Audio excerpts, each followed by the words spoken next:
चलो, good afternoon everyone. अपने admit card BCom के अब बाद में डाउनलोड करना। तुम्हारा तो भी बीकॉम थर्ड ईयर होगा। क्यों? बीकॉम तो कंपलसरी है। हाँ, बीकॉम तो कंपलसरी है, बीकॉम तो करना ही पड़ेगा। नहीं यार, बीकॉम तो करना ही पड़ता है। एक बैचलर्स की डिग्री लेना कंपलसरी नहीं होता। देखते हैं, पता नहीं होता होगा फिर। चलो, आ जाओ, पढ़ते हैं अपन।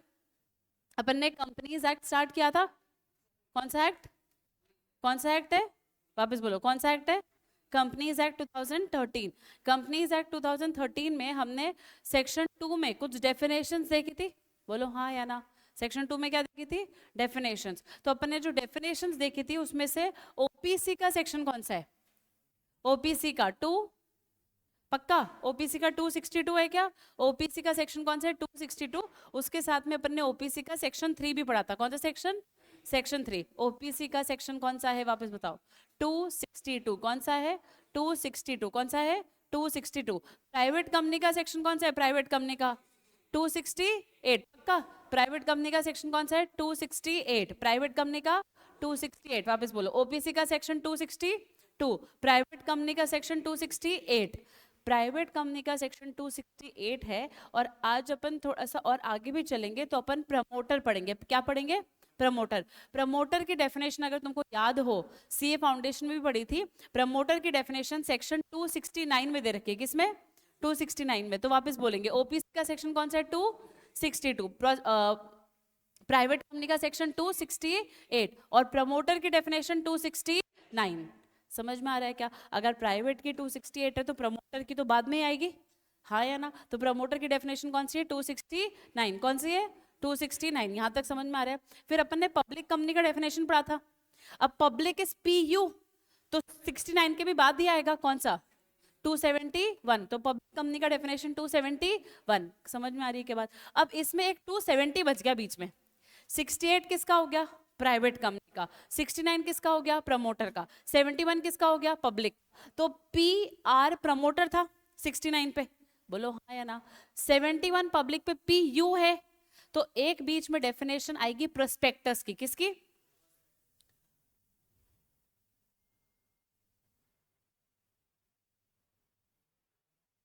टू सेवेंटी किसका है? प्रोस्पेक्टस। किसका है 270?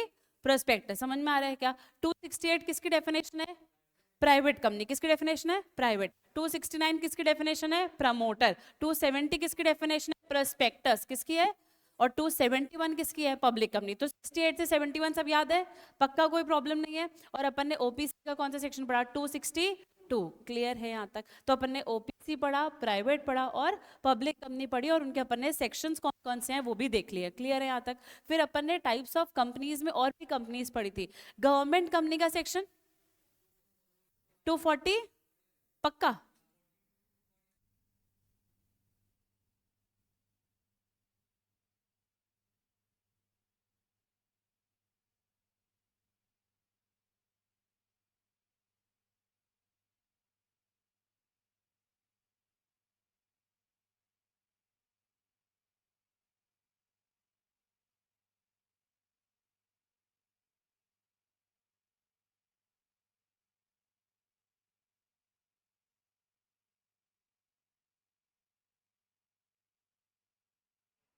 हो गया, अच्छा खासा चार्ज हो गया। चलो, हाँ, गवर्नमेंट कंपनी का डेफिनेशन 245 में। किस में? 245 में। फॉरेन कंपनी का डेफिनेशन 242 में। किस में? फॉरेन कंपनी का डेफिनेशन 242। फॉरेन गवर्नमेंट कंपनी का डेफिनेशन 245। अपन ने गवर्नमेंट कंपनी के बाद होल्डिंग कंपनी भी पढ़ी थी 240। पक्का? 46 की 49? फॉरेन किसका बोल रहे थे? होल्डिंग कंपनी का डेफिनेशन 246 में। ये रहा 246 किसका है? Holding company. किसका है? Holding company. गवर्नमेंट के बाद नेक्स्ट ही आती है एच पे होल्डिंग कंपनी, दैट इज 46 पे। तो 242 किसका है वापस बताओ? और 245 किसका है? और 246 किसका है? तो 42 वापस बोलो किसका है? 42 फॉरेन कंपनी, 45 गवर्नमेंट, और 46 होल्डिंग कंपनी। अच्छा सब्सिडरी भी बता दो इसी बात पे। 280 पक्का? तो सब्सिडरी कंपनी का डेफिनेशन कौन सा है? 287 में। कहाँ है 87? 87 ये रहा। सब्सिडरी कंपनी का डेफिनेशन 87 पे। अच्छा स्मॉल कंपनी का डेफिनेशन 85, इससे पहले आएगा। स्मॉल कंपनी का डेफिनेशन इससे पहले आएगा। तो स्मॉल कंपनी का डेफिनेशन 285, सब्सिडरी कंपनी का डेफिनेशन 287। यहां तक समझ में आ रहा है? अच्छा अनलिमिटेड कंपनी का डेफिनेशन 292, अनलिमिटेड कंपनी का डेफिनेशन 292। अच्छा कंपनी लिमिटेड बाय गारंटी का definition 221। Company limited by guarantee, देखो कंपनी का डेफिनेशन 220 हाँ है ना। कंपनी लिमिटेड बाय गारंटी जी 221, कंपनी लिमिटेड बाय शेयर्स एस 222। समझ में आ रही है क्या बात सबको? तो ये कुछ डेफिनेशंस अपन ने यहाँ तक पढ़ ली थी। बोलो क्लियर है यहाँ तक सबको? इसके बाद अपन ने कुछ और भी चीजें डिस्कस करी थी, तुमको याद हो तो, कि जब भी कोई कंपनी काम करती है, कंपनी क्या करती है? काम करती है। तो कंपनी जब काम करती है तो मीटिंग बुलाती है। क्या बुलाती है? मीटिंग बुलाती है। तो अपन ने डिस्कस किया था कि कंपनी जब मीटिंग बुलाती है तो प्रेफरेंस शेयर होल्डर्स की भी मीटिंग होती है और इक्विटी शेयर होल्डर्स की भी मीटिंग होती है। किस किस की मीटिंग्स होती है? प्रेफरेंस की और इक्विटी की। Preference share holders different class of share holders हो गए, तो उनकी मीटिंग को क्या बोलते हैं? Class meeting. क्या बोलते हैं? Class meeting. Equity share holders की जो मीटिंग होती है उसमें आपके different different class of share holders के लिए डिफरेंट मीटिंग बुलाते हैं, तो उसको क्लास मीटिंग बोलते हैं। क्या बोलते हैं? और अगर सारे type of equity share holders एक ही मीटिंग में आके बैठे हैं तो उसको जनरल मीटिंग बोलते हैं। क्या बोलते हैं? General meeting. समझ में आ रही है क्या बात सबको? अगर सारे तरीके के शेयर होल्डर्स कहाँ बैठे हैं? एक ही मीटिंग में, तो उसको क्या बोलेंगे? General meeting. क्या बोलेंगे?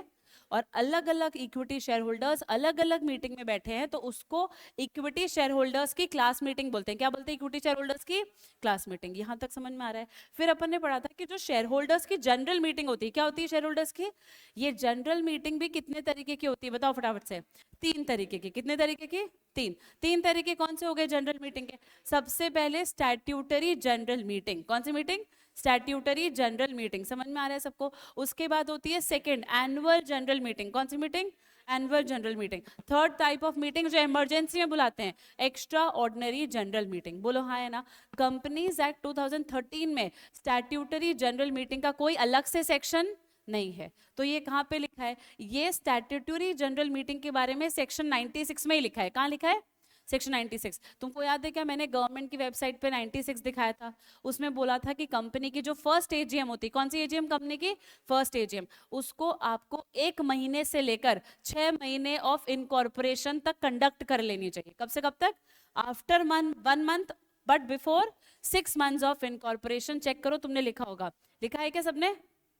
लिखा है ना सबने? स्टैट्यूटरी जनरल मीटिंग में कहा था मैंने लिखने के लिए, लिखा है कि नहीं लिखा है? तो स्टैट्यूटरी जनरल मीटिंग जो होती है वो 1 महीने से कब तक होती है? 6 महीने तक। कब तक होती है? 6 महीने तक। बोलो बात समझ में आ रही है? तो after 1 month but before 6 months of incorporation होती है। क्लियर है? सेकेंड मीटिंग कौन सी होती है? एनुअल जनरल मीटिंग का सेक्शन कौन सा है? 96। कौन सा सेक्शन है? अब सुनना इधर ध्यान से। एनुअल जनरल मीटिंग के सेक्शन नंबर 96 में ये लिखा है कि कंपनी जब इनकॉर्पोरेट होती है तो उसको हर साल मीटिंग बुलानी पड़ती है। क्या क्या करना पड़ता है? हर साल मीटिंग बुलानी पड़ती है। हर साल मीटिंग अगर कंपनी को बुलानी है तो उसको क्या करना पड़ेगा? 3 कंडीशंस फुलफिल करनी पड़ेगी। कितनी कंडीशंस? 3। मतलब बेसिकली कहना चाहते हैं कि ये बताओ कि मीटिंग बुलाएंगे कब। अब क्या बताना है आपको? कि मीटिंग बुलाए कब। तो पहली कंडीशन है कि मीटिंग आपको हर साल बुलानी पड़ेगी। क्या करनी पड़ेगी? हर साल। पर व्हाट इज हर साल? इज कैलेंडर ईयर, जो जनवरी से दिसंबर होगा। समझ में आ रही है? सेकंड आपको क्या करना पड़ेगा? The gap between 2 AGM should be maximum 15 महीना। 2 महीने 2 एजीएम के बीच में मैक्सिमम गैप कितने का होना चाहिए? 15 मंथ्स। कितने मंथ्स का? और third condition, end of financial year से। बोलो मेरे साथ में, एंड ऑफ फाइनेंशियल ईयर से। अगर चुप रहोगे नहीं याद होगा, फिर अटेम्प्ट लगेंगे, उसका कोई मतलब नहीं है। चुप रहोगे अटेम्प्ट लगेंगे, ये मान के चलना। जितना चुप रहोगे उतना अटेम्प्ट लगेंगे। तो लॉ की क्लास में बोलना पड़ेगा। समझ में आ रही है? तो एंड ऑफ फाइनेंशियल ईयर से कितने टाइम में? 6 महीने में आपको क्या करना पड़ेगा, मीटिंग बुलानी पड़ेगी। इन तीनों कंडीशंस में विच एवर इज लेटर आएगा या विच एवर इज अर्लियर आएगा, विच एवर इज अर्लियर आएगा। समझ में आ रही बात सबको? तीनों में से जो भी डेट पहले आएगी तब तक आपको एजीएम बुला लेनी चाहिए। क्या बुला लेनी चाहिए? एजीएम। पक्का, कोई प्रॉब्लम नहीं है। इसके बाद अपन ने ईजीएम पढ़ा था। एक्स्ट्रा ऑर्डिनरी जनरल मीटिंग आप कंपनी कब बुलाती है? जब उसको कोई इमरजेंसी में साल में के बीच में कुछ भी डिस्कस करना पड़ जाए, तो वहां पे फिर हम एजीएम का वेट थोड़ी करेंगे, हम क्या करेंगे, ईजीएम बुला लेंगे। क्या बुला लेंगे? ईजीएम। समझ में आ रही बात सबको? अब सुनना, एजीएम का सेक्शन कौन सा है? 96। कौन सा है? 96। तुमको अगर ये ध्यान होगा, एजीएम में कंपनी जब मीटिंग बुलाएगी तो कुछ डिस्कस तो करेगी, या फिर ऐसे बैठ के बातें करेंगे? क्या करेंगे? डिस्कशंस करेंगे। तो एजीएम में जो डिस्कशंस होते हैं वो 2 तरीके के होते हैं। कितने तरीके के? 2 तरीके के। कौन से डिस्कशंस करते हो? Ordinary business. कौन से बिजनेस? Ordinary business. या फिर कौन से बिजनेस? Special business. कौन से बिजनेस? ऑर्डिनरी बिजनेस या फिर स्पेशल बिजनेस। ऑर्डिनरी बिजनेस 4 होते हैं। कितने होते हैं ऑर्डिनरी बिजनेस? 4। कौन कौन से? डायरेक्टर्स का अपॉइंटमेंट रेम्युनरेशन, ऑडिटर्स का appointment remuneration, declaration of dividend और बुक्स ऑफ अकाउंट्स को डिस्कस करना, क्लोज करना। वो किसका पार्ट है? हमारे ऑर्डिनरी बिजनेस का। इसके अलावा जितने भी मैटर्स डिस्कस होते हैं एजीएम में वो सारे स्पेशल होते हैं। क्या होते हैं? स्पेशल। अब ईजीएम में, एक्स्ट्रा ऑर्डिनरी जनरल मीटिंग में, क्या कोई भी मैटर ऑर्डिनरी हो सकता है क्या? या ये इमरजेंसी में बुलाया है तो स्पेशल ही होगा? स्पेशल ही होगा। तो इमरजेंसी में कोई भी मैटर किसी भी कंडीशन में ऑर्डिनरी नहीं होता, सभी क्या होते हैं? स्पेशल होते हैं। क्या होते हैं? स्पेशल। एजीएम का सेक्शन बोलो। ईजीएम का सेक्शन नहीं बताया था, याद हो तो? ईजीएम के बारे में मैंने एक्स्ट्रा ऑर्डिनरी। एक्स्ट्रा ऑर्डिनरी किसको बोलते हैं? जो कुछ अलग है, ऑर्डिनरी से अलग है, उसको अपन क्या बोलते हैं? Extra ordinary. तो एक्स्ट्रा ऑर्डिनरी कब होगी? जब 100 आउट ऑफ 100 होगा। भाई 100 में से 100 नंबर आ गए तो आप ऑटोमेटिकली एक्स्ट्रा ऑर्डिनरी हो गए। समझ में आ रही है? जैसे लॉ में 100 में से 100 आ गए, रिकॉर्ड तोड़। जब से आईसीआई इनकॉर्पोरेट हुई, कंपनी चार्टर्ड अकाउंटेंट एक्ट बनाए, तब से लेकर आज तक किसी बच्चे के लॉ में 100 में से 100 नहीं है, तुम्हारे आ गए तो तुम एक्स्ट्रा ऑर्डिनरी हो गए। तुम क्या हो गए? Extra ordinary. बोलो हाँ या ना? तो 100 में से 100 नंबर लाने वाला एक्स्ट्रा ऑर्डिनरी होता है, इसीलिए एक्स्ट्रा ऑर्डिनरी का सेक्शन भी 100 है। कौन सा है? कौन सा सेक्शन है? 100। कौन सा सेक्शन है? तो एजीएम का सेक्शन कौन सा है? 96। और ईजीएम का कौन सा है? 100। क्योंकि जो एक्स्ट्रा ऑर्डिनरी होगा वो 100 ही आएगा। समझ में आ रही है क्या बात सबको? क्लियर है यहाँ तक? पक्का? कोई सेक्शन में दिक्कत है क्या किसी को भी? तो एजीएम में 2 बिजनेस होते हैं, ऑर्डिनरी, स्पेशल। ईजीएम में एक ही बिजनेस होता है। कौन सा? स्पेशल। कौन सा होता है? अब मेरी बात सुनना, कुछ नया पढ़ते हैं। यहाँ तक तो अपन ने सब पढ़ा हुआ था, हाँ या ना? यहाँ तक तो अपन ने सब पढ़ा हुआ था ना? इसके बाद जब कंपनी मीटिंग बुलाएगी, कंपनी क्या बुलाएगी? मीटिंग बुलाएगी। मीटिंग में डिस्कशन करेगी, जैसे डायरेक्टर को अपॉइंट करना है कि नहीं करना है, किसको करना है, डायरेक्टर की सैलरी कितनी रखेंगे, ये डिस्कस कर रहे हैं अपन। ऑडिटर्स का सैलरी कितना रखेंगे, उसका रेम्यूनरेशन कितना रखेंगे, या फिर ऑडिटर को किसको हम एज एन ऑडिटर अपॉइंट करेंगे, ये सब डिस्कशन करना है। क्या करना है? डिस्कशन। अगर कंपनी के जनरल मीटिंग में शेयर होल्डर्स और कंपनी के मेंबर्स बैठे हैं, कौन बैठे हैं? कंपनी के मेंबर्स, तो ये डिस्कशन करेंगे। तो कुछ लोग तो बोलेंगे हाँ हमको कोई प्रॉब्लम नहीं है, इसको ऑडिटर अपॉइंट कर लो। हाँ, कुछ लोग बोलेंगे हाँ हमको कोई प्रॉब्लम नहीं है, इसको डायरेक्टर अपॉइंट कर लो। हाँ या ना? अब कुछ लोग ऐसे भी होंगे जो बोलेंगे नहीं नहीं मेरे को तो ये पसंद ही नहीं, इसको नहीं अपॉइंट करेंगे डायरेक्टर। कोई बोलेगा नहीं मेरे को ये पसंद नहीं, इसको ऑडिटर अपॉइंट नहीं करेंगे। हाँ या ना? समझ में आ रही है क्या बात सबको? तो इसका मतलब कुछ लोग तो आपके डिसीजन पे, आपके बिजनेस पे जो आपको डिस्कस करना है उसमें अप्रूवल दे देंगे, फेवर में होंगे, और कुछ लोग इसके अगेंस्ट में होंगे, कुछ लोग इसके अगेंस्ट में होंगे। तो फिर कंपनी में डिसीजन कैसे होगा? अगर कुछ फेवर में है कुछ अगेंस्ट में है तो कैसे डिसीजन होगा? कंपनीज एक्ट ये कहता है कि डिसीजन लेने के लिए हमारे पास में 3 तरीके हैं। कितने तरीके? 3 तरीके। बहुत ध्यान से सुनना, नया पढ़ रहे हैं अपन, है ना? डिसीजंस लेने के लिए कितने तरीके? 3 तरीके। कैसे आप डिसीजन ले सकते हो? इसके लिए आपको रेजोल्यूशन पास करना पड़ेगा। क्या पास करना पड़ेगा? ये टर्म सुनिए क्या? रेजोल्यूशन। ऑर्डिनरी रेजोल्यूशन ओआर पास करना पड़ेगा, स्पेशल रेजोल्यूशन एसआर पास करना पड़ेगा। क्या होता है ये रेजोल्यूशन में? और ये 3 तरीके के रेजोल्यूशन होते हैं। कितने तरीके के? 3। ऑर्डिनरी रेजोल्यूशन, सबसे पहले कौन सा रेजोल्यूशन है? ऑर्डिनरी। कौन सा है? Ordinary resolution. दूसरा कौन सा है? Special resolution. कौन सा रेजोल्यूशन? और लास्ट होता है यूनानिमस रेजोल्यूशन। कौन सा? Unanimous resolution. क्या होता है ऑर्डिनरी रेजोल्यूशन का मतलब? सुनना ध्यान से, लॉ में क्या लिखा है वही डेफिनेशन की बात करेंगे। ऑर्डिनरी रेजोल्यूशन ये कहता है कि जितने भी लोग मीटिंग में प्रेजेंट है, वापस बोल रही हूँ, जितने भी लोग मीटिंग में प्रेजेंट है वो लोग वोट करेंगे, हाँ या ना? और कुछ लोग ऐसे भी हो सकते हैं जो बोलेंगे कि नहीं, मेरे को तो वोट करना ही नहीं है इस बात पे, मैं तो अपने वोटिंग राइट से एब्सटेन कर रहा हूँ। क्या कर रहा हूँ? एब्सटेन। अच्छा, जितने जब हर 5 साल में गवर्नमेंट चूज करी जाती है तो क्या हर पर्सन वोट करता है क्या? क्या 18 प्लस में हर पर्सन वोट करता है क्या? या कुछ लोग जान करके वोटिंग करने जाते ही नहीं है कि कोई फर्क नहीं पड़ता कौन सी सरकार है? हाँ या ना? बोलो, समझ में आ रहा है क्या? तो कुछ लोग तो वोटिंग राइट को ही छोड़ देते हैं, वो कहते हैं हमको वोट करना ही नहीं है। क्या नहीं करना है? वोट करना ही नहीं है। कुछ लोग एब्सेंट हो जाते हैं, जैसे सपोज करो मेरा वोट किशनगढ़ में होने वाला है और मैं बाहर गई हुई हूँ, तो फिर मैं वोट किशनगढ़ में आके नहीं दे पाऊंगी, तो मैं एब्सेंट हो गई। मैं क्या हो गई? एब्सेंट। तो कुछ लोग मीटिंग में प्रेजेंट होने के बाद भी वोट नहीं करते। मैं किशनगढ़ में हूँ, वोट नहीं कर रही हूँ, दैट इज एब्सटेन। क्या बोलते हैं उसको? एब्सटेन। मैं किशनगढ़ में हूँ ही नहीं तो एब्सेंट हो गई, वोट कैसे करूंगी? तो दो लोग होते हैं, एक तो वो होते हैं जो वोटिंग में प्रेजेंट है पर वोट नहीं कर रहे, एक वो होते हैं जो मीटिंग में है ही नहीं तो वोट कहां से करेंगे। ऐसे लोगों को हम रेजोल्यूशंस में काउंट नहीं करते। ऐसे लोगों को हम रेजोल्यूशंस में काउंट नहीं करते। तो किसको काउंट करते हैं? Votes in favour. Ordinary resolution के लिए बात कर रहे हैं। ऑर्डिनरी रेजोल्यूशन के लिए votes in favour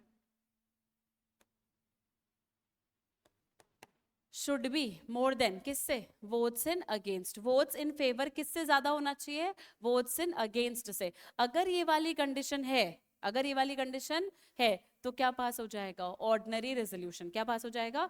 ordinary resolution. जैसे एग्जांपल समझना ध्यान से, मीटिंग में 100 लोग हैं। कितने लोग हैं? 100 मेंबर्स मीटिंग में प्रेजेंट है। कितने मेंबर्स है? बोलो कितने मेंबर्स है? 100 मेंबर्स। इस 100 में से 51 लोगों ने फेवर में वोट किया। कितने लोगों ने? 51। कितने अगेंस्ट में हो गए? 49 अगेंस्ट में है। क्या ओआर पास हो गया? क्या क्या ओआर पास हो गया? क्या? Because votes in favour are वो more than votes in against, OR pass हो गया। क्लियर है? तो यहाँ पे तो हमारा ओआर पास्ड है। क्लियर सबको यहाँ तक? कोई एग्जाम्पल में दिक्कत? सेकंड, एक और एग्जाम्पल लेते हैं। चलो, 100 लोग हैं। कितने लोग हैं? 100। इसमें से 25 लोगों ने अगेंस्ट में वोट किया। कितने लोगों ने? 25 तो अगेंस्ट में है। 20 एब्सेंट है।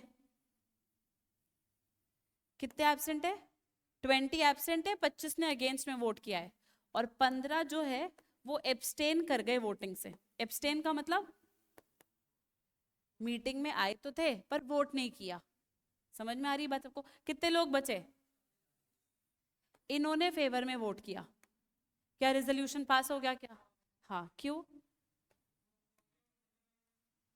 वोट्स इन अगेंस्ट कम है और वोट्स इन फेवर ज्यादा है, तो ओआर पास्ड है। क्या इन दोनों को कंसिडर करना है? क्या इन दोनों को कंसिडर करने की जरूरत नहीं है? आ रही है क्या बात समझ में? तो ऑर्डिनरी रेजोल्यूशन में आपको सिंपली क्या देना है कि votes in favour should be more than votes in against. Equal चलेगा क्या? नहीं, मेजॉरिटी होना चाहिए। क्या होना चाहिए? मेजॉरिटी। सपोज करो 50 फेवर में है, 50 अगेंस्ट में, ओआर पास हो गया क्या? नहीं, 51 फेवर में होने चाहिए तब ओआर पास होगा। 50.5 फेवर में है और बचे हुए अगेंस्ट में, चलेगा? आधे का कैसे वोटिंग होएगा? इंसान आधा कैसे होएगा? इंसान तो पूरा ही होगा ना। 50.5 कैसे होगा? परसेंट कहाँ बोला? मैं तो 100 मेंबर्स कह रही हूँ, एक मेंबर का एक वोट है। परसेंट कैसे होता है वोटिंग में? तुम्हारा 10% वोटिंग, इसका 20%। अपन तो नंबर्स में बात कर रहे हैं। समझ में आ रहा है क्या? बोलो यहाँ तक क्लियर है? पक्का? कोई प्रॉब्लम नहीं है? ये कौन सा रेजोल्यूशन हुआ? ऑर्डिनरी। कौन सा रेजोल्यूशन हुआ? ऑर्डिनरी। कोई प्रॉब्लम इसमें? नेक्स्ट टाइप ऑफ रेजोल्यूशन कौन सा है? स्पेशल। कौन सा? Special resolution. इस स्पेशल रेजोल्यूशन में क्या लिखा है? सुनना ध्यान से। स्पेशल रेजोल्यूशन में कंपनीज एक्ट कहता है वोट्स इन फेवर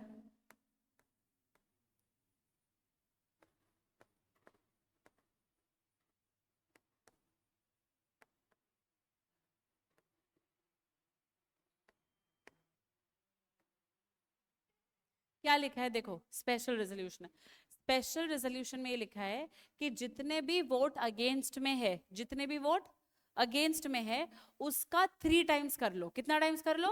उसका 3 टाइम्स या फिर 3 टाइम्स से ज्यादा। जितने भी वोट्स किस में है? अगेंस्ट में, उसका 3 टाइम्स करो या फिर 3 टाइम्स से ज्यादा। अगर वोट्स इन फेवर है तो एसआर पास होगा। कितना होना चाहिए? 3 टाइम्स या फिर उससे ज्यादा। क्या कहना चाहती हूँ सुनना इधर ध्यान से, एग्जाम्पल से। सपोज 100 मेंबर्स है,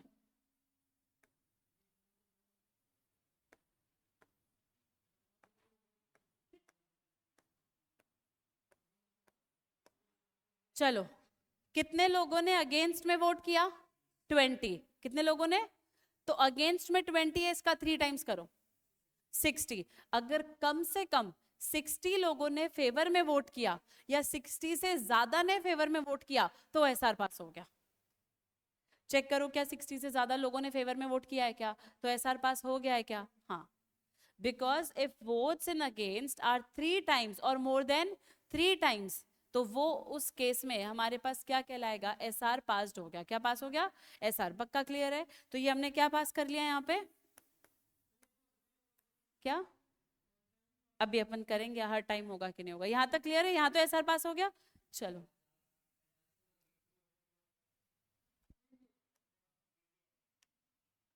एक एग्जाम्पल और लेते हैं, सुना था ध्यान से।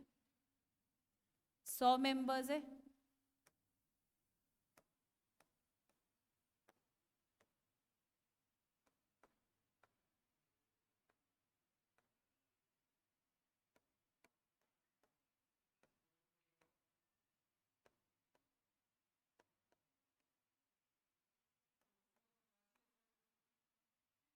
तो ज्यादा लोग नहीं आते। तुम्हारे पास रिलायंस कंपनी के शेयर है, तुम जाओगे क्या कभी मीटिंग में? बस, तो ऐसे लोग जाते नहीं। इलेक्ट्रॉनिक होती है ना। 30। चलो सुनो मेरी बात ध्यान से। कितने लोग अगेंस्ट में है? कितने एब्सेंट है? कितने एब्सटेन्ड है? तो कितने मेंबर्स बचे? 30 मेंबर्स बचे। वोट्स इन अगेंस्ट के 3 टाइम्स कितना? क्या फेवर है क्या? तो एसआर पास हो गया क्या? पर अगर ये 29 होता तो एसआर पास नहीं होता। समझ में आ रही है क्या बात सबको? तो एसआर पास करने के लिए सिंपल सी कंडीशन क्या है? जितने लोग अगेंस्ट में है उसका 3 टाइम्स कर लो। कितना टाइम? उसका 3 टाइम्स या फिर मोर देन 3 टाइम्स। अगर लोगों ने हाँ बोला है तो फिर वो कौन से हो गए? एसआर पास हो गया। क्या पास हो गया? एसआर। क्लियर हो रहा है सबको यहाँ तक? तो ओआर के केस में कंडीशन क्या है? Votes in favour should be more than कितना? वोट्स इन अगेंस्ट से। क्लियर है? एसआर की कंडीशन क्या है? Votes in favour should be 3 times और इक्वल टू 3 टाइम्स। किसके कंपैरिजन में? As compare to votes in against. समझ में आ रहा है? बोलो। पक्का, कोई प्रॉब्लम नहीं है। एक थर्ड टाइप ऑफ रेजोल्यूशन मैंने और लिखा था। क्या लिखा था मैंने? यूआर। क्या लिखा है? UR, unanimous resolution. क्या लिखा है? Unanimous resolution. यूनानिमस रेजोल्यूशन का मतलब होता है कि जितने लोग मीटिंग में प्रेजेंट है 100% फेवर है। कितने लोगों का फेवर है? 100% लोगों ने हाँ बोला है। कितने लोगों ने? 100%। जैसे एग्जाम्पल लेते हैं, 100 मेंबर्स है,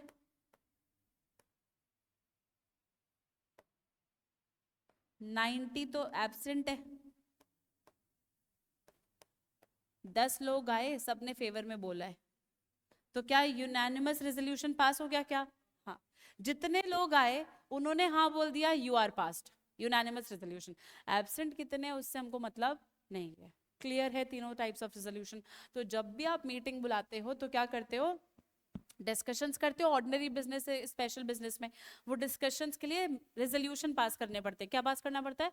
रेजोल्यूशन। 3 तरीके के रेजोल्यूशन होते हैं, कौन कौन से? ऑर्डिनरी रेजोल्यूशन, स्पेशल रेजोल्यूशन और यूनानिमस रेजोल्यूशन। कौन कौन से? ऑर्डिनरी, स्पेशल और यूनानिमस रेजोल्यूशन। समझ में आ रही है बात सबको? अब मेरी बात सुनना, कहाँ पर कौन सा रेजोल्यूशन काम आएगा समझते हैं। एक सिंपल से एग्जाम्पल से फिर अपन आगे डिस्कस करेंगे। सपोज करो अपन अगर ये डिस्कस कर रहे हैं कि संडे को छुट्टी दे या नहीं दे, या फिर अपन ये डिस्कस कर रहे हैं कि संडे को छुट्टी है, संडे को हॉलीडे है, ये डिस्कस करना है। तो संडे को हॉलीडे है, ये डिस्कशन का पार्ट है या ये ऑर्डिनरी मैटर है? तो इम्प्लाइड है ना कि संडे को तो छुट्टी होती है। बोलो हाँ है ना, संडे का तो हॉलीडे होगा, ये इम्प्लाइड है। तो क्या इसमें मुझे ऐसा बोलना पड़ेगा क्या कि जब तक जितने भी बच्चे क्लास में प्रेजेंट है वो सब हाँ नहीं बोल देते कि संडे की छुट्टी होगी, तब तक छुट्टी नहीं होगी? या फिर ओआर से भी चल जाएगा, क्योंकि Sunday is a holiday 99.99% times. समझ में आ रही है क्या बात सबको? तो जो मैटर्स इजी होते हैं, रेगुलर नेचर के होते हैं, ऑर्डिनरी मैटर्स होते हैं, उसके लिए क्या पास करना पड़ता है? Ordinary resolution. क्या पास करना पड़ता है? Ordinary resolution. समझ में आ रहा है सबको? अब ऑर्डिनरी रेजोल्यूशन तो पास हो गया, इसके बाद अपना पास कौन सा रेजोल्यूशन है? ये कब पास होगा? जब कंपनीज एक्ट में कुछ चीजें रेस्ट्रिक्टेड होती है, मतलब हम चाहते हैं कि इसमें अगर आपको ये डिस्कस करना है तो ये डिस्कस करने के लिए आप इजीली नहीं अप्रूवल ले सकते, कम से कम 3 टाइम्स फेवर में ज्यादा होने चाहिए। कितने टाइम्स? 3 टाइम्स फेवर में ज्यादा होने चाहिए, तब आप एसआर पास कर पाओगे। क्या पास कर पाओगे? एसआर। जैसे कि सपोज करो स्कूल्स में नहीं होता था कि स्कूल डिसाइड करती थी कि पिकनिक पे लेके चलेंगे, तो पहले तो ये पूछते थे कि भाई पिकनिक पे कौन कौन चल रहा है, हाँ या ना? फिर आपने डिसाइड कर लिया चलो पिकनिक पे चल रहे हैं, तो पिकनिक पे चल रहे हैं इसमें कम से कम जो अगेंस्ट वाले लोग हैं उसके 3 गुना फेवर में होंगे, तभी मतलब है, हाँ या ना? जैसे 10 लोगों ने मना कर दिया तो फेवर में कम से कम 30 तो होने चाहिए ना? बोलो हाँ या ना? पक्का कम से कम 30 भी होंगे तो हम चल लेंगे। तो पिकनिक पे आपको जाना है, इसके लिए थोड़ा सा number of persons in favour ज्यादा होना चाहिए, थोड़ा सा नहीं 3 टाइम्स ज्यादा होना चाहिए। किससे? अगेंस्ट वाले से। समझ में आ रहा है क्या? मतलब अगर सपोज करो इस एसआर की जगह स्कूल में अगर अपन पिकनिक के बारे में डिस्कस कर रहे हैं, 10 बच्चों ने तो अगेंस्ट में बोल दिया और 2 बच्चे फेवर में है, चलेगा क्या? ले जाएगी क्या स्कूल? 10 तो अगेंस्ट में बोल रहे हैं, 2 फेवर में है, स्कूल कह रही है चलो चलो चलते हैं, चलेगा क्या? नहीं। तो कम से कम कितने होने चाहिए? 3 टाइम्स होने चाहिए। तो अगर कोई आप इंपॉर्टेंट मैटर डिस्कस कर रहे हो कुछ, तो वो किस में आएगा? स्पेशल रेजोल्यूशन में। किस में? अब सपोज करो 30 स्टूडेंट्स ने हाँ कर दिया कि हाँ हम चलने के लिए तैयार है, हाँ हम चलने के लिए तैयार है, तुम सबने हाँ कर दिया कि हम चल रहे हैं पिकनिक पे, कोई प्रॉब्लम नहीं है। जगह तो डिसाइड करना पड़ेगा ना, हाँ या ना? कोई बोल रहा है यहाँ ले चलो, कोई बोल रहा है यहाँ पे ले चलो चलो, कोई कह रहा है बिरला सिटी ले चलो, कोई कह रहा है जयपुर फन किंगडम चलते हैं, कोई कह रहा है जयपुर में अपन पिंक बॉल चलते हैं। ऐसे सब लोगों के अपने अपने सजेशंस है। क्या हर एक को अलग अलग लेके जाएं क्या? जो जहाँ कह रहा है उसको वहीं घुमाएंगे? या 15 बच्चों को तो बिरला सिटी ले जाते हैं, वो वहां की कह रहे हैं, और 15 को वहां ले जाते हैं जयपुर, ये चलेगा क्या? सब लोगों का एक ही जगह पे कंसेंट होना चाहिए, मतलब सब बच्चे एक ही जगह के लिए मानने चाहिए। या तो अजमेर के लिए मानो आप बिरला सिटी के लिए, या फिर जयपुर के लिए मानो पिंक बॉल के लिए। एक ही जगह पे मानोगे तभी तो यूनानिमस रेजोल्यूशन होगा ना, तभी तो हम लेके जाएंगे। मतलब ऐसे मैटर्स जो एक्चुअली इंपॉर्टेंट है, बहुत इंपॉर्टेंट है, वहां पे हमको किसका कंसेंट चाहिए? 100% मेंबर्स का। कितने मेंबर्स का? मतलब जो फेवर में है, जो नहीं आए उनकी भूल जाओ, तुम फेवर में हो, 30 स्टूडेंट्स आ रहे, तो 30 में से 30 का जब तक अप्रूवल नहीं आ जाता ना एक जगह के लिए, तब तक यूनानिमस रेजोल्यूशन पास नहीं होगा। एक ने भी मना कर दिया मतलब रेजोल्यूशन पास नहीं हुआ, जगह डिसाइड नहीं हुई।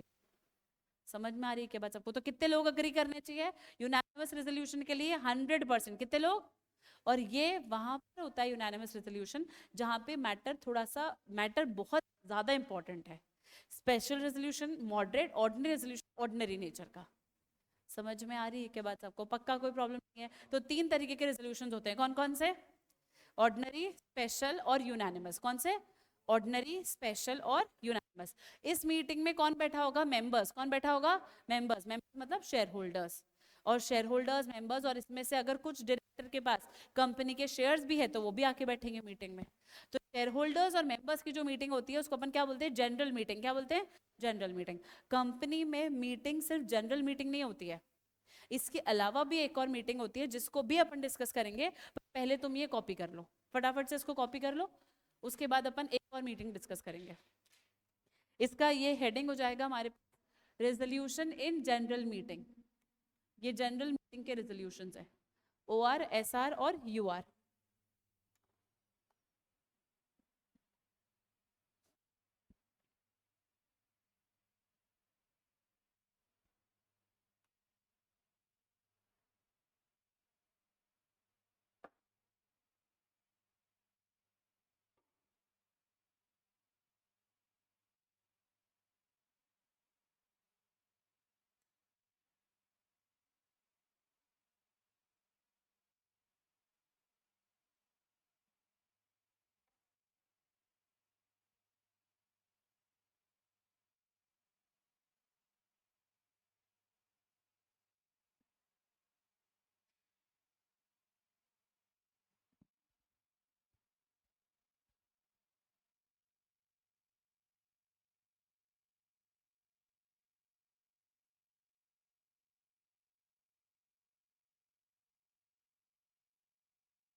क्या OR, SR और UR, तीन तरीके के रेजोल्यूशंस होते हैं। कौन कौन से? ऑर्डिनरी, कौन कौन से होते हैं वापस बोलो? ऑर्डिनरी, स्पेशल और यूनानिमस। वापस बोलो कौन कौन से? ऑर्डिनरी, स्पेशल और यूनानिमस। ये तीनों रेजोल्यूशंस कौन सी मीटिंग्स में होते हैं? जनरल मीटिंग्स में। कौन सी मीटिंग में? जनरल मीटिंग में। बात समझ में आ रही है यहाँ तक सबको? कोई प्रॉब्लम नहीं है। इसके बाद कंपनी में एक मीटिंग और हो सकती है। कौन सी मीटिंग? एक मीटिंग और हो सकती है जिसको हम बोलते हैं बोर्ड मीटिंग। बोर्ड मीटिंग किसकी होगी? किसकी होगी? शेयर होल्डर्स की, बोर्ड ऑफ डायरेक्टर्स की। नाम से समझ में आ रहा है। बोर्ड मीटिंग किसकी होगी? बोर्ड ऑफ डायरेक्टर्स की। तो पहले तो अपन समझते हैं कि कंपनी में बोर्ड ऑफ डायरेक्टर्स या फिर कंपनी के डायरेक्टर्स कौन होते हैं। क्या समझते हैं? कंपनी के डायरेक्टर कौन होगा या फिर कंपनी के बोर्ड ऑफ डायरेक्टर्स किसको बोलते हैं? अच्छा मुझे एक बात बताओ, एसोसिएट कंपनी पढ़ा था अपन ने, एसोसिएट का सेक्शन कौन सा? 2(6). बोर्ड ऑफ डायरेक्टर्स एसोसिएट के तो बाद ही आएगा। अप्रोक्सीमेटली मैं बोलूँ 210, 211, 212 के आसपास आना चाहिए बोर्ड ऑफ डायरेक्टर्स का सेक्शन। बोलो हाँ है ना? तो बोर्ड ऑफ डायरेक्टर्स का जो डेफिनेशन है वो कहाँ पर आता है? अपन चेक करते हैं। आओ, बोर्ड ऑफ डायरेक्टर्स की डेफिनेशन आपको कहाँ पे है बताओ? 210 पे। कहाँ पे है? 210 पे बोर्ड ऑफ डायरेक्टर्स की डेफिनेशन किस दे रखी? किसकी डेफिनेशन? क्या लिखा है बोर्ड ऑफ डायरेक्टर्स की डेफिनेशन में? पढ़ना। बोर्ड ऑफ डायरेक्टर्स या फिर बोर्ड, इसका मतलब क्या होता है? Collective body of directors. मतलब सारे डायरेक्टर्स को मिला लो, कंपनी में जितने भी डायरेक्टर्स है उन सबको मिला के क्या बोलते हैं? बोर्ड ऑफ डायरेक्टर्स बोलते हैं। क्या बोलते हैं? क्या के? बोर्ड ऑफ डायरेक्टर्स बोलते हैं। समझ में आ रहा है? तो बोर्ड ऑफ डायरेक्टर्स का मतलब क्या हुआ? Collective body of directors. क्या हुआ बोर्ड ऑफ डायरेक्टर्स का मतलब? वापस बोलो, कलेक्टिव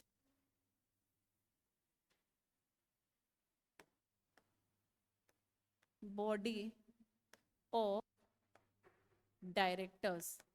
क्लियर है यहाँ तक सब? बोलो हाँ या ना।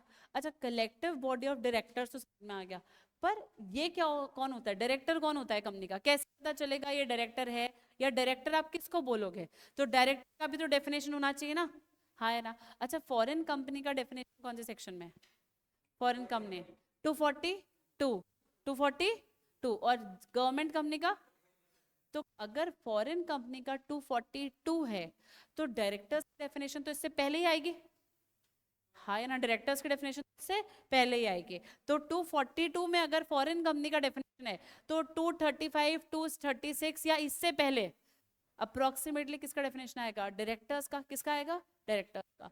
तो डायरेक्टर्स का डेफिनेशन अपन देखते हैं कहाँ पे है, 234 में,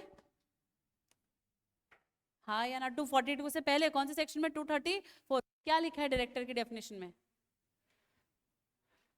company means a company, director means a director. 220 definition याद है क्या कंपनीज एक्ट का, company means a company incorporated under companies act और any other previous company law. तो directors means a director appointed by board of directors in a company, ये लिखा है, check करो। डायरेक्टर का मतलब होता है डायरेक्टर, जिसको आप कहाँ पे अपॉइंट करते हो, कंपनी के बोर्ड ऑफ डायरेक्टर्स में अपॉइंट करते हो। मतलब बोर्ड ऑफ डायरेक्टर्स का डेफिनेशन क्या है, डायरेक्टर्स का कलेक्टिव बॉडी, किसका कलेक्टिव बॉडी, डायरेक्टर्स का। और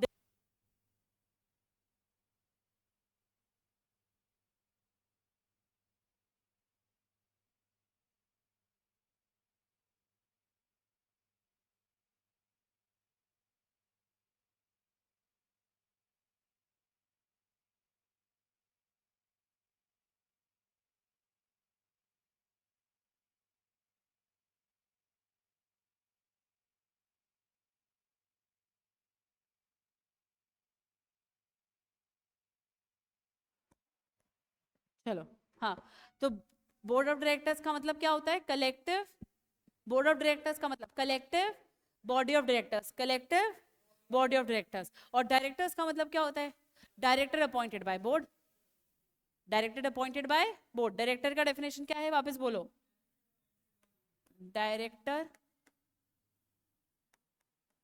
अपॉइंटेड बाय बोर्ड। इन लोगों की जो मीटिंग होगी ना, इसको क्या बोलते हैं, बोर्ड मीटिंग बोलते हैं, क्या बोलते हैं, बोर्ड मीटिंग, क्या बोलते हैं, बोर्ड मीटिंग। बोर्ड मीटिंग आप बोर्ड ऑफ डायरेक्टर्स के थ्रू बुलाओगे, किसके थ्रू, इस बोर्ड मीटिंग में आप दो तरीके के रेजोल्यूशन पास करते हो, कितने तरीके के, सुनना है ध्यान से, बोर्ड मीटिंग में कौन से दो तरीके के रेजोल्यूशंस पास होते हैं। एक तो बोर्ड मीटिंग में रेजोल्यूशन पास होता है, बोर्ड मीटिंग का ऑर्डिनरी रेजोल्यूशन, बोर्ड मीटिंग का कौन सा रेजोल्यूशन, ऑर्डिनरी रेजोल्यूशन, जिसको हम शॉर्ट में बोर्ड रेजोल्यूशन बोलते हैं, क्या बोलते हैं। अब बोर्ड मीटिंग का ऑर्डिनरी रेजोल्यूशन का मतलब हो गया, बताओ ऑर्डिनरी रेजोल्यूशन का मतलब, votes in favour should be greater than किससे, वोट्स इन अगेंस्ट से। तो अगर आपको बोर्ड मीटिंग में कोई डिसीजन लेना है, बोर्ड मीटिंग में आपको कोई डिसीजन लेना है, तो अगर 50% से ज्यादा लोगों ने हाँ कर दिया, कितने लोगों ने, 50% से ज्यादा लोगों ने अगर हाँ कर दिया अगेंस्ट के कंपैरिजन में, तो ओआर पास हो गया, क्या पास हो गया, ओआर। ये ओआर जनरल मीटिंग का नहीं है, ये ओआर किसका है, बोर्ड मीटिंग का। कौन सी मीटिंग का, बोर्ड मीटिंग का, समझ में आ रही है। तो बोर्ड मीटिंग का ordinary resolution should also known as board resolution, क्या बोलते हैं इसको, बोर्ड रेजोल्यूशन। समझ में आ रही है बात सबको। तो कितनी जगह अपन ओआर बोर्ड मीटिंग पढ़ेंगे तो भी सही है, अपन बोर्ड रेजोल्यूशन बोलेंगे तो भी सही है। एक और हमारे पास बोर्ड मीटिंग में रेजोल्यूशन पास होता है, जिसको हम बोलते हैं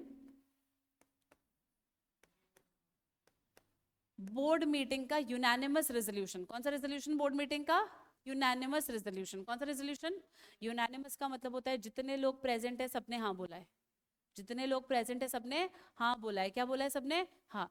जितने लोग प्रेजेंट है सबका अप्रूवल चाहिए, जितने लोग प्रेजेंट है उनमें सबका अप्रूवल चाहिए, किसका अप्रूवल चाहिए, सबका। और अगर सबका अप्रूवल चाहिए, इसका मतलब आप कुछ बहुत इंपॉर्टेंट डिस्कस कर रहे हो। सबका अप्रूवल चाहिए मतलब आप बहुत इंपॉर्टेंट कुछ डिस्कस कर रहे हो, बोलो हाँ है ना। तो ऐसा आप इंपॉर्टेंट क्या डिस्कस करते हो जिसमें आपको सबका अप्रूवल चाहिए, किसका अप्रूवल, सबका। तो पूरे कंपनीज एक्ट में सिर्फ 3 जगह, कितनी जगह बोल रही हूँ, सिर्फ 3 सेक्शंस, 3 जगह हमको बोर्ड मीटिंग में सबका अप्रूवल चाहिए होता है। कितनी जगह पे? 3 जगह पर हमको बोर्ड मीटिंग में सबका अप्रूवल चाहिए। ऐसी कौन कौन सी 3 जगह? अगर आप CSR कमेटी बनाते हो, CSR का फुल फॉर्म पता है? Corporate social responsibility. तो कॉर्पोरेट सोशल रिस्पॉन्सिबिलिटी का कंपनीज एक्ट में सेक्शन है 135। कौन सा सेक्शन है? 135।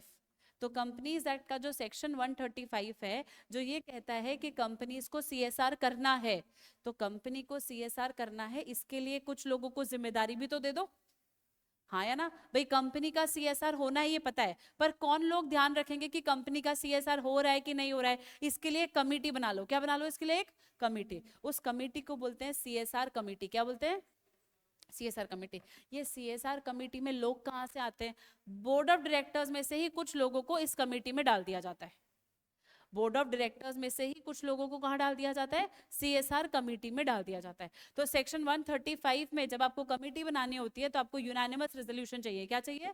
Unanimous resolution. समझ में आ रही बात सबको? तो कंपनीज एक्ट में एक जगह तो कहाँ चाहिए आपको?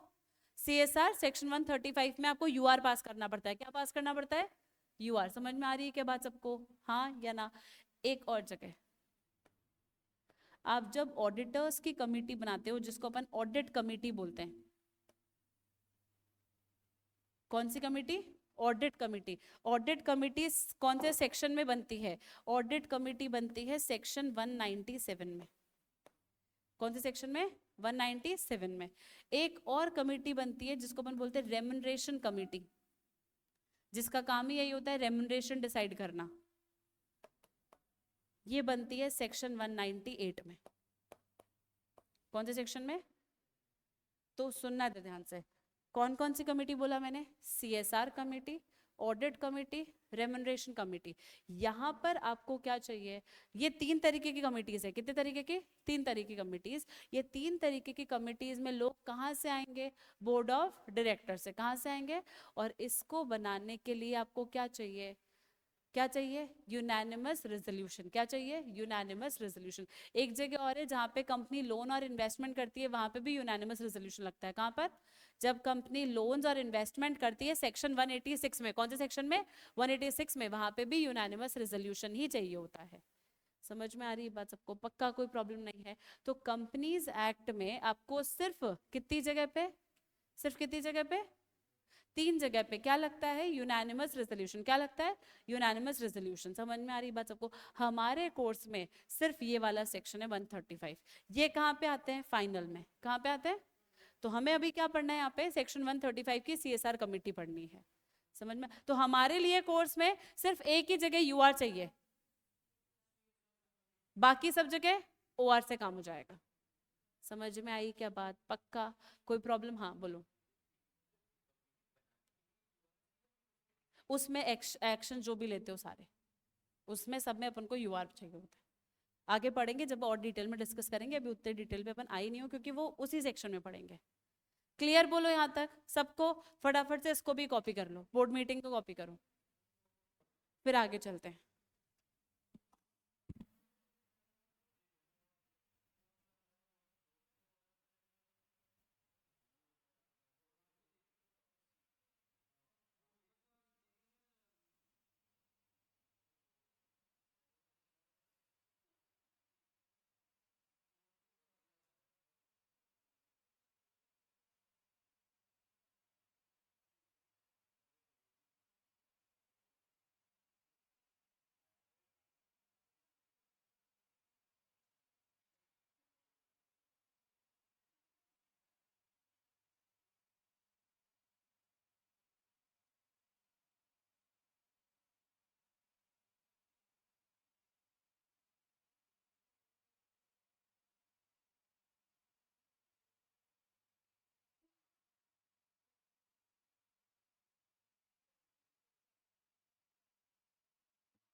डन।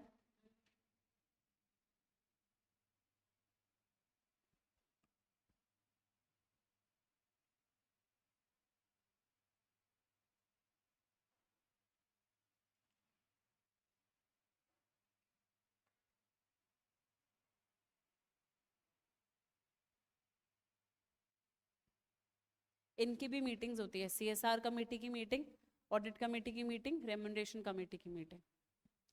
तो मतलब जनरल मीटिंग तो हो ही रही है, बोर्ड मीटिंग हो ही रही है, बोर्ड मीटिंग में इन तीनों की मीटिंग्स और अलग होगी, CSR, ऑडिट और रेम्युनरेशन कमेटी। क्लियर है यहाँ तक? अपने अभी कौन सी मीटिंग कौन सी कमेटी है कोर्स में? 135 वाली कमेटी है। यहाँ तक समझ में आया क्या सबको? बोलो हाँ या ना। तो अपन ने क्या पढ़ा था, अपन ने कहाँ से स्टार्ट किया था, एक बार वापस पढ़ते हैं। कंपनी में आपके पास में 3 तरीके की कंपनी होती है, ओपीसी, प्राइवेट और पब्लिक। जब भी कोई कंपनी काम करती है तो उसको मीटिंग बुलानी पड़ती है। क्या बुलानी पड़ती है? तो मीटिंग 2 तरीके से हो सकती है, एक तो जनरल मीटिंग हो सकती है और एक बोर्ड मीटिंग। कौन कौन सी? जनरल मीटिंग और बोर्ड मीटिंग। बोलो हाँ है ना। जनरल मीटिंग में 3 मीटिंग होती है, स्टैट्यूटरी, एनुअल और ईजीएम। कितनी मीटिंग? स्टैट्यूटरी, एनुअल और ईजीएम। इन तीनों मीटिंग्स में आप 2 बिजनेसेस डिस्कस करते हो, ऑर्डिनरी बिजनेसेस या फिर स्पेशल बिजनेसेस। ऑर्डिनरी बिजनेस 4 होते हैं, डायरेक्टर्स का अपॉइंटमेंट, रेम्युनरेशन, ऑडिटर्स का अपॉइंटमेंट, रेम्युनरेशन, मेरे साथ बोलते जाओ, डिविडेंड डिक्लेरेशन और लास्ट बुक्स ऑफ अकाउंट्स वाला। बोलो हाँ या ना। ये सारे ऑर्डिनरी बिजनेस होते हैं। इसके अलावा सारे कौन से होते हैं? Special business. कौन से बिजनेस? अब आपने जो भी मैटर, चाहे ऑर्डिनरी डिस्कस करना है चाहे आपको स्पेशल डिस्कस करना है, उसके लिए आपको डिसीजंस लेने पड़ेंगे। डिसीजन 3 तरीके से ले सकते हो, OR, SR और UR। OR, SR और UR। OR में ऑर्डिनरी रेजोल्यूशन, SR में स्पेशल रेजोल्यूशन, UR में यूनानिमस। ऑर्डिनरी में votes in favour should be more than votes in against.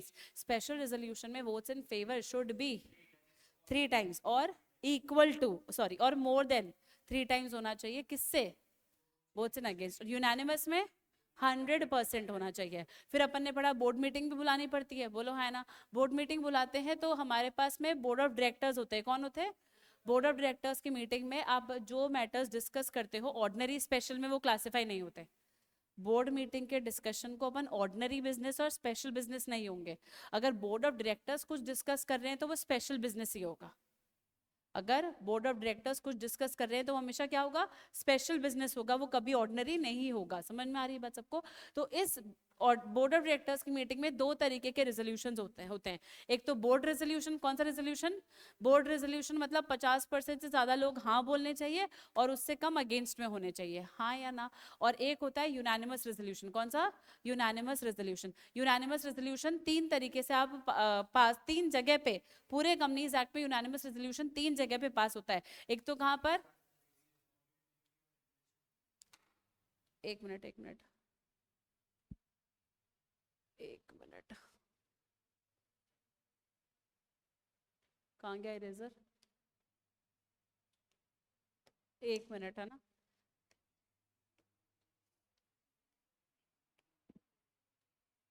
Hmm, hmm.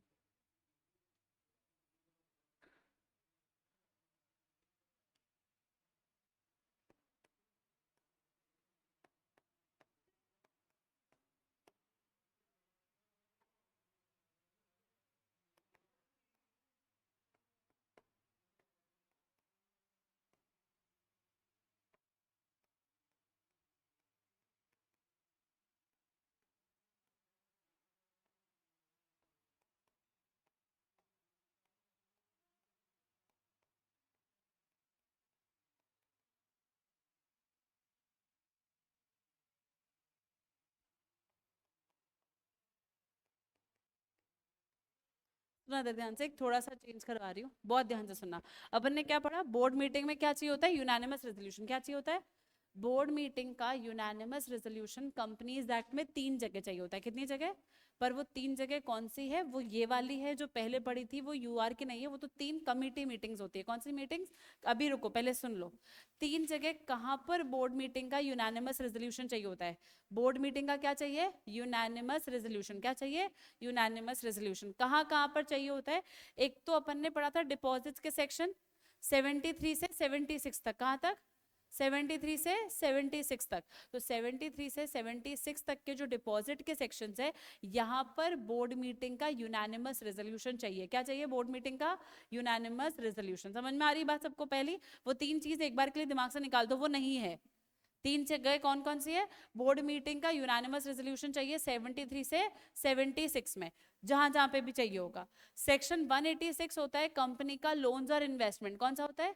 Loans और इन्वेस्टमेंट। मतलब कंपनी किससे लोन ले रही है, कितना लोन ले रही है, कितना इन्वेस्टमेंट कर रही है, उसका सेक्शन कौन सा है? 186। कौन सा है? 186। तो लोन्स एंड इन्वेस्टमेंट 186 में भी क्या चाहिए? Unanimous resolution. क्या चाहिए? और एक हमारे पास सेक्शन है 196 और उसके साथ 203 भी लगता है। कौन सा? 203। 196 और 203। इसमें आप एग्जीक्यूटिव डायरेक्टर को अपॉइंट करते हो। कौन से डायरेक्टर को? एग्जीक्यूटिव डायरेक्टर को। और इसका अपॉइंटमेंट जो होता है 196 और 203 में, इसके लिए भी बोर्ड मीटिंग का यूनानिमस रेजोल्यूशन चाहिए। क्या चाहिए? Unanimous resolution. तो तीन जगह बोर्ड मीटिंग का यूनानिमस रेजोल्यूशन चाहिए। पहला 73 से 76 डिपॉजिट्स में, दूसरा 186 लोन्स एंड इन्वेस्टमेंट, 196 203 कहाँ पे? Executive director. इसमें से फर्स्ट हमारे कोर्स में है, सेकंड और थर्ड हमारे कोर्स में नहीं है, क्योंकि हमारे कोर्स में सेक्शन 148 तक है। याद है कि ऑडिटर्स वाला चैप्टर कहाँ पे खत्म हो रहा है? 148 पे खत्म हो रहा है, तो वहां तक हमारे कोर्स में है। समझ में आ रही है? तो वो जो तीन कमेटी लिखी थी ना, उनको हटाओ और ये लिखो। फिर वो तीन कमेटी क्या है? कंपनी की जब मीटिंग्स होती है तो वो तीन कमेटी की भी मीटिंग्स होती है, वो वाला पॉइंट है। समझ में आई बात सबको? तो ये तीनों पॉइंट लिख दो, है ना? वो पता नहीं कैसे मेरे दिमाग में कमेटी मीटिंग्स आ गई।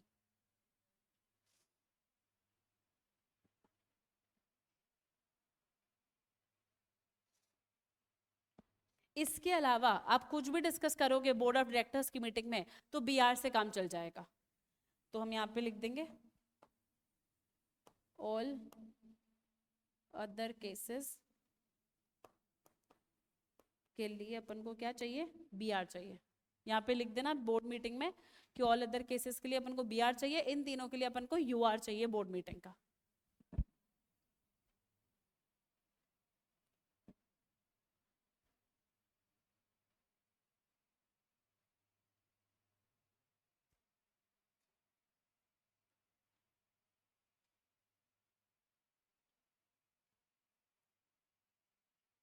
क्लियर?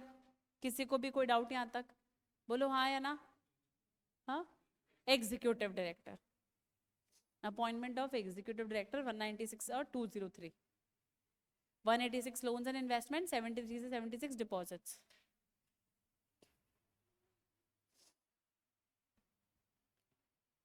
समझ में आया क्या? बोलो यहाँ तक सबको पक्का? किसी को कोई प्रॉब्लम नहीं है इसमें?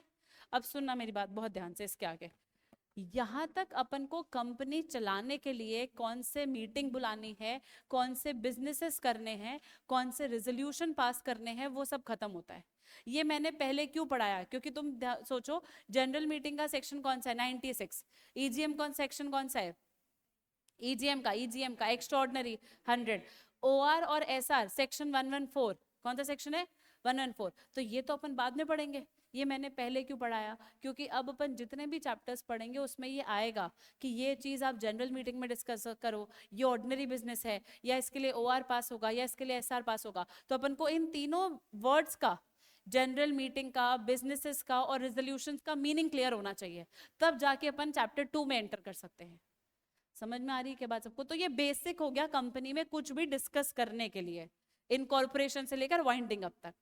समझ में आ रही है क्या बात सबको? अच्छा, इसके अलावा एक चीज और बताती हूँ एक्स्ट्रा। कितनी बार कंपनी में क्रेडिटर्स की भी मीटिंग होती है? किसकी मीटिंग? क्रेडिटर्स की। अच्छा, क्रेडिटर्स की मीटिंग कंपनी क्यों बुलाएगी? अगर कंपनी कोई ऐसा डिसीजन लेती है जिससे क्रेडिटर्स को, जो पहली प्रायोरिटी होते हैं कंपनी की, जब कंपनी अपनी उधारी चुकाएगी तो पहली प्रायोरिटी तो क्रेडिटर्स ही है, सबसे पहला पैसा उनको मिलेगा। तो अगर कंपनी कोई ऐसा डिसीजन ले रही है जिससे क्रेडिटर को पैसा बाद में मिल रहा है, तो क्रेडिटर से पूछ के वो डिसीजन लिया जाएगा। बिना क्रेडिटर से पूछे आप कोई ऐसा डिसीजन नहीं ले सकते। जैसे कब कब आपको क्रेडिटर्स का मीटिंग बुलाना पड़ेगा? कंपनी अगर अमालगमेशन करती है, कंपनी अगर क्या करती है? अमालगमेशन करती है, मतलब एक कंपनी दूसरी कंपनी के साथ मर्ज हो रही है, तो क्रेडिटर से पूछो पहले क्या पता तुम्हारी नई कंपनी जो बनेगी, अगर उसने बाद में हमारे पुराने क्रेडिटर्स को पैसे देने के लिए मना कर दिया तो who will be responsible? Creditors को कौन पैसा देगा? तो क्रेडिटर कहते हैं आपको अमाल्गमेशन करना है कर लो, पर हमसे पूछ के करोगे कि आपकी नई कंपनी में हमारे क्रेडिटर्स, हम जो क्रेडिटर्स है हमको पैसा मिलेगा ना, तब तो आप नई कंपनी अमाल्गमेट कर लो, नहीं तो नहीं करने देंगे। तो अमाल्गमेशन करना है तो किससे पूछना पड़ेगा? क्रेडिटर्स से भी पूछना पड़ेगा। तो क्रेडिटर्स की भी मीटिंग बुलानी पड़ेगी। समझ में आ रही है? वाइंडिंग अप करना है क्रेडिटर से पूछना पड़ेगा। समझ में आ रहा है क्या? क्योंकि वाइंडिंग अप के टाइम पे तो लिमिटेड कंपनी है, हाँ या ना? लिमिटेड कंपनी है। लाइबिलिटी है लेस देन असेट हुआ, अगर लाइबिलिटी अगर मोर देन असेट हुआ, लाइबिलिटी अगर मोर देन असेट हुआ तो कंपनी तो प्रोपोर्शनेट सेटल करेगी। तो वाइंडिंग अप के टाइम पे सबको पैसा नहीं मिलेगा बराबर, सबको पैसा बराबर नहीं मिलेगा। तो वाइंडिंग अप करना है तो क्रेडिटर से पूछो। किससे पूछो? क्रेडिटर से। समझ में आ रहा है? नई कंपनी बनानी है, अमाल्गमेट करना है, क्रेडिटर से पूछो। बंद करनी है, क्रेडिटर से पूछ लो। बायबैक करना है, क्या करना है? बायबैक समझते हो ना सब? तो बायबैक करना है तब भी क्रेडिटर से पूछना पड़ेगा। किससे? क्रेडिट। बायबैक करने के लिए क्रेडिटर से क्यों पूछना है? पैसा ब्लॉक हो जाएगा। क्या होता है बायबैक?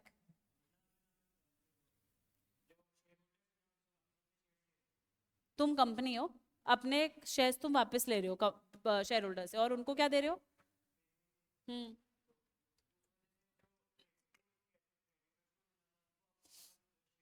करेक्ट। सुना, बायबैक के लिए क्रेडिटर से क्यों पूछना पड़ेगा? कंपनी अगर बायबैक कर रही है तो कंपनी बायबैक के केस में अपने शेयर्स वापस ले रही है और शेयर होल्डर को पैसा दे रही है।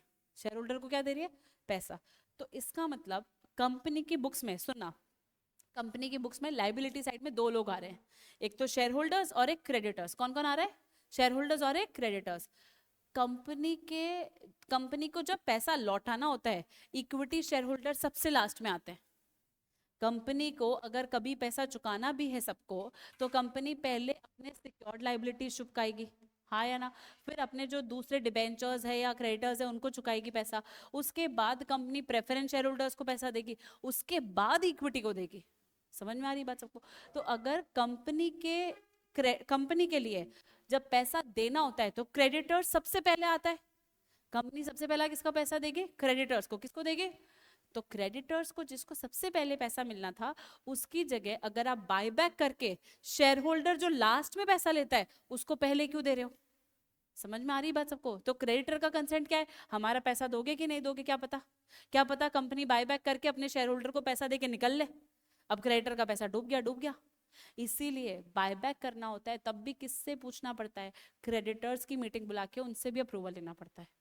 समझ में आ रही है क्या बात सबको? तो अमाल्गमेशन में क्रेडिटर की मीटिंग बुलानी पड़ेगी, बायबैक में क्रेडिटर की मीटिंग बुलानी पड़ेगी, वाइंडिंग अप पे भी क्रेडिटर्स की मीटिंग बुलानी पड़ेगी। बोलो समझ में आ रहा है सबको? पक्का? कोई प्रॉब्लम नहीं है यहाँ तक? श्योर?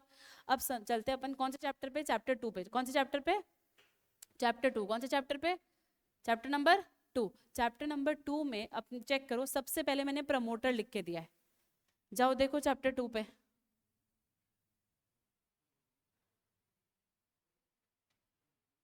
लिख के दिया है क्या प्रमोटर?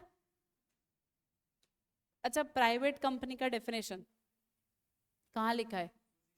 प्रमोटर का डेफिनेशन 269, 270 में प्रोस्पेक्टस, 271 में पब्लिक कंपनी, वापस 268 में private company, 269 promoter, 270 prospectus, 271 public. यहाँ तक कोई प्रॉब्लम नहीं है। अपन प्रमोटर की डेफिनेशन पढ़ेंगे। किसकी? ये डेफिनेशन तुमने पढ़ी भी है, तुमको याद हो तो, सी फाउंडेशन में पढ़ी ना प्रमोटर की डेफिनेशन। प्रमोटर का मतलब क्या होता है? सुना जरा ध्यान से।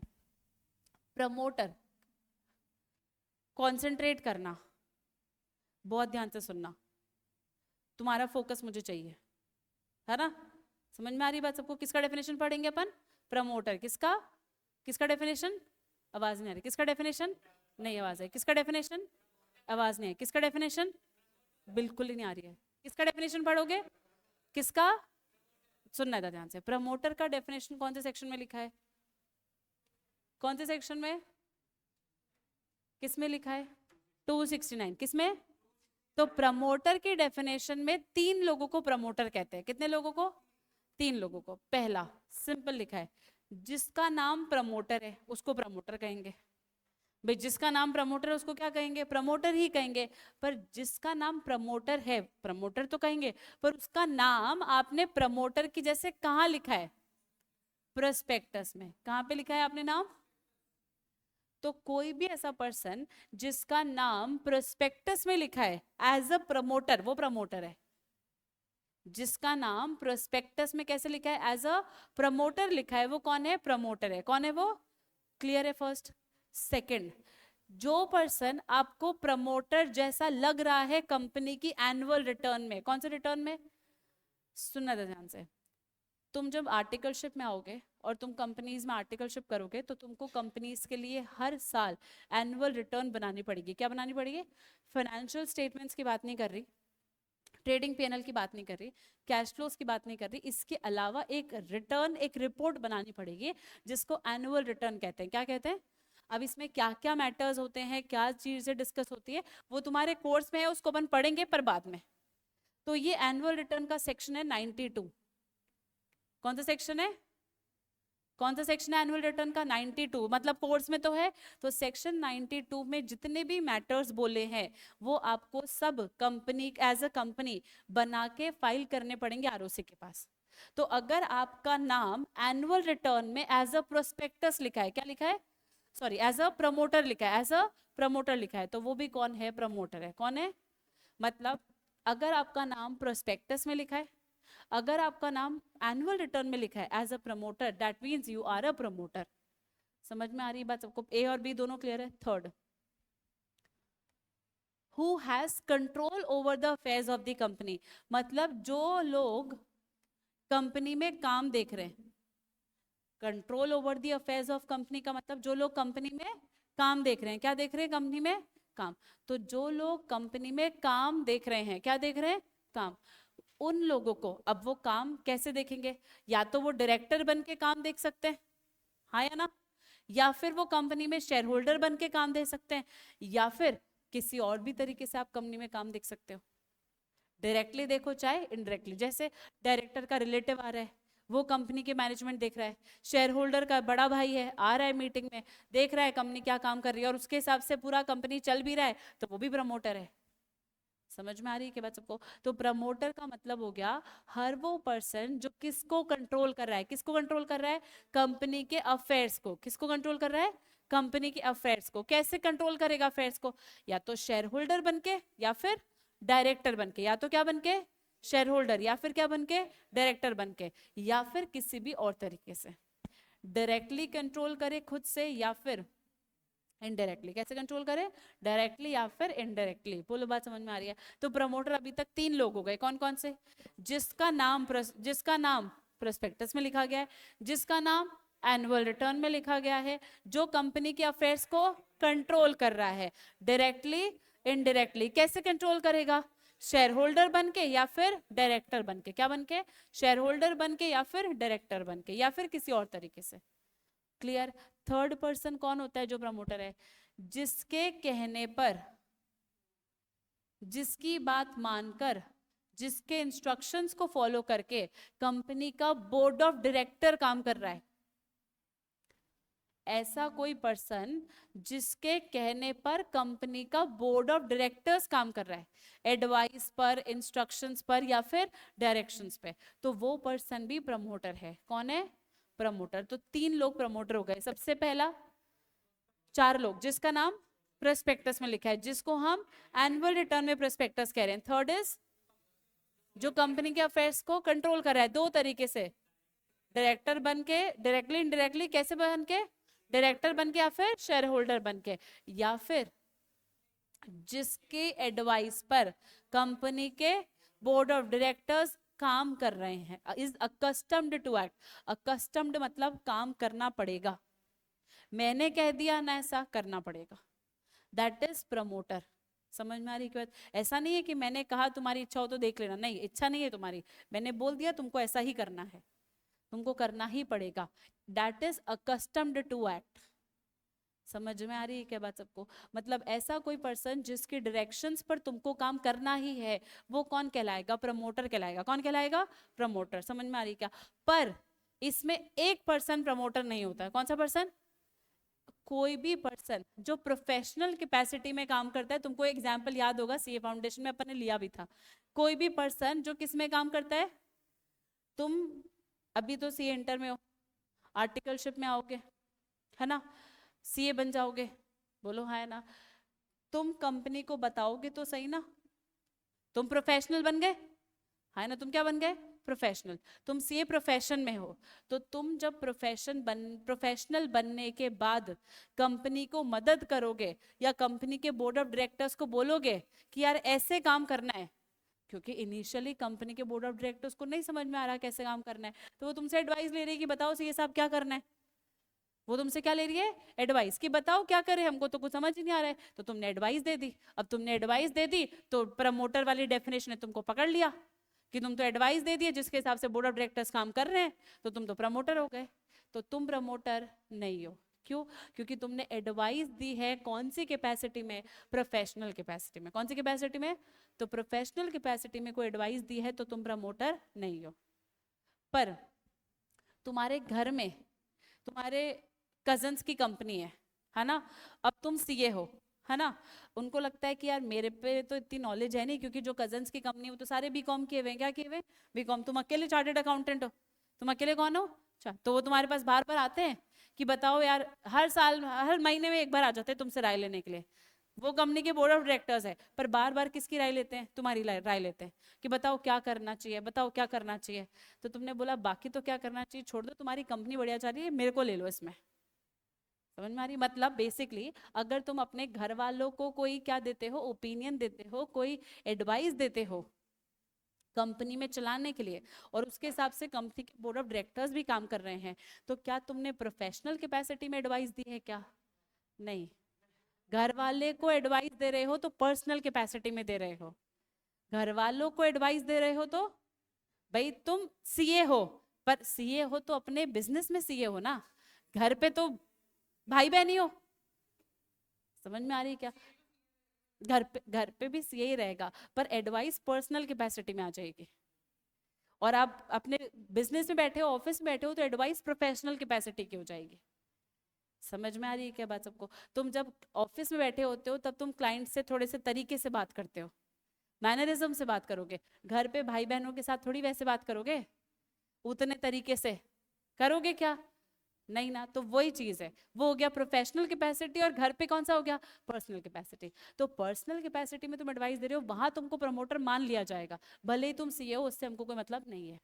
पर अगर आप प्रोफेशनल कैपेसिटी में एडवाइस देते हो, कौन सी कैपेसिटी में, तो फिर आप कंपनी के प्रमोटर नहीं माने जाओगे, प्रोवाइडेड अगर तुम्हारा नाम प्रोस्पेक्टस में नहीं लिखा है। ये कंडीशन तो आई ना। सपोज करो तुम सीए हो, तुम कौन हो? सीए हो।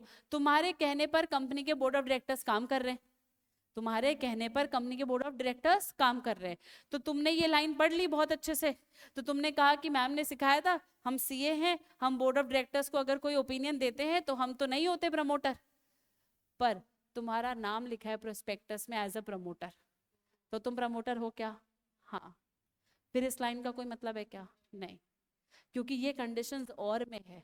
और में है मतलब तीनों में से एक भी कंडीशन सेटिस्फाई हो गई तो प्रमोटर हो, तीनों में से एक भी कंडीशन सेटिस्फाई हो गई तो प्रमोटर हो।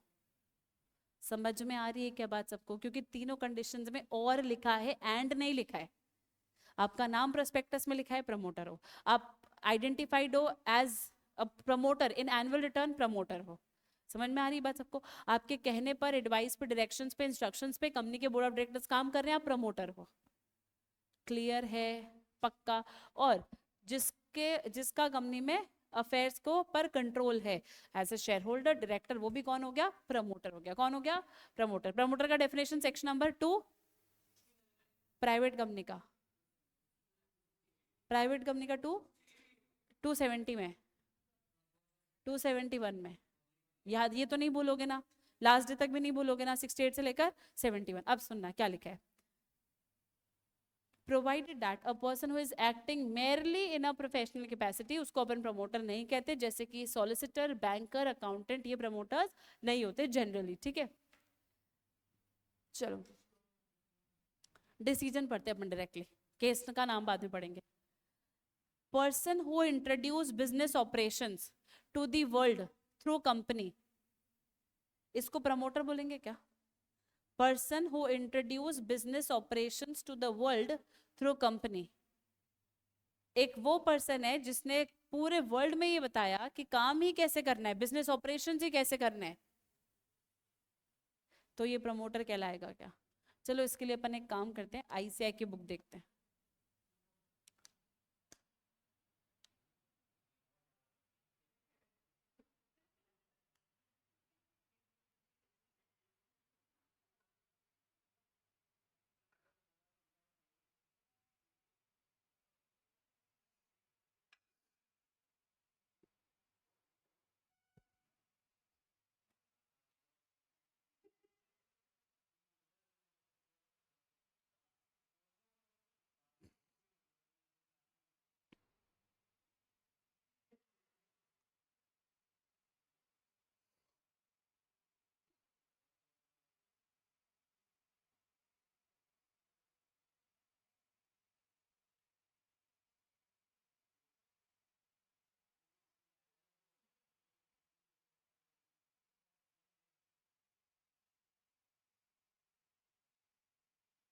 Alteration of articles, liability, commencement, 19 service of documents, 922 starting में क्या,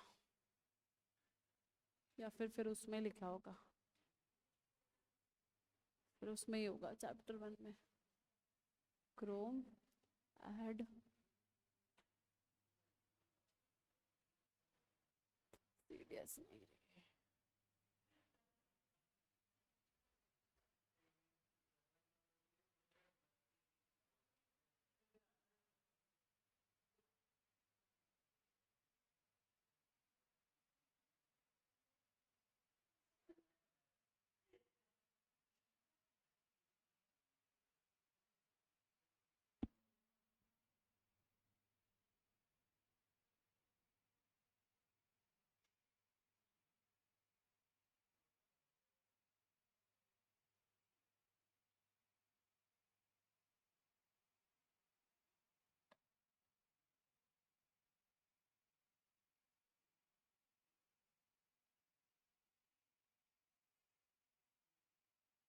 इस सेक्शन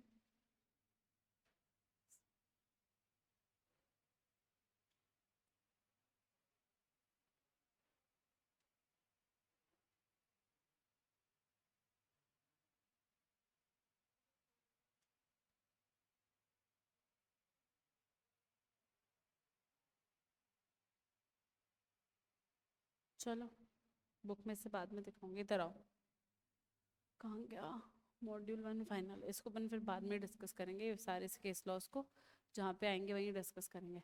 ये क्लियर है क्या प्रमोटर का डेफिनेशन? बोलो हाँ है ना। तो प्रमोटर का मतलब कौन हो गया, कौन होता है प्रमोटर? जिसका, वापस बोलो, प्रमोटर कौन होता है? जिसका नाम लिखा है किस में, या तो प्रोस्पेक्टस में या फिर एनुअल रिटर्न में। प्रोस्पेक्टस का सेक्शन 2, प्रोस्पेक्टस का सेक्शन 270 और एनुअल रिटर्न का सेक्शन 92। कौन सा है? 92। ठीक है, उसके बाद सेकंड, जो कंपनी के क्या करता है, अफेयर्स को कंट्रोल करता है एज अ डायरेक्टर बन के, शेयर होल्डर बन के, या किसी और तरीके से, डायरेक्टली कंट्रोल करे चाहे इनडायरेक्टली। थर्ड, जिसके कहने पर कंपनी के बोर्ड ऑफ डायरेक्टर्स क्या कर रहे हैं, कस्टम टू एक्ट, काम कर रहे हैं, वो कौन कहलाएगा? प्रमोटर। पर इनमें कौन सा पर्सन नहीं आएगा? जो पर्सन प्रोफेशनल कैपेसिटी में काम करता है। कौन सी कैपेसिटी में? वो पर्सन प्रमोटर की डेफिनेशन में कंसिडर नहीं होता। समझ में आ रही है क्या बात सबको? पक्का? कोई प्रॉब्लम नहीं है इसमें किसी को भी?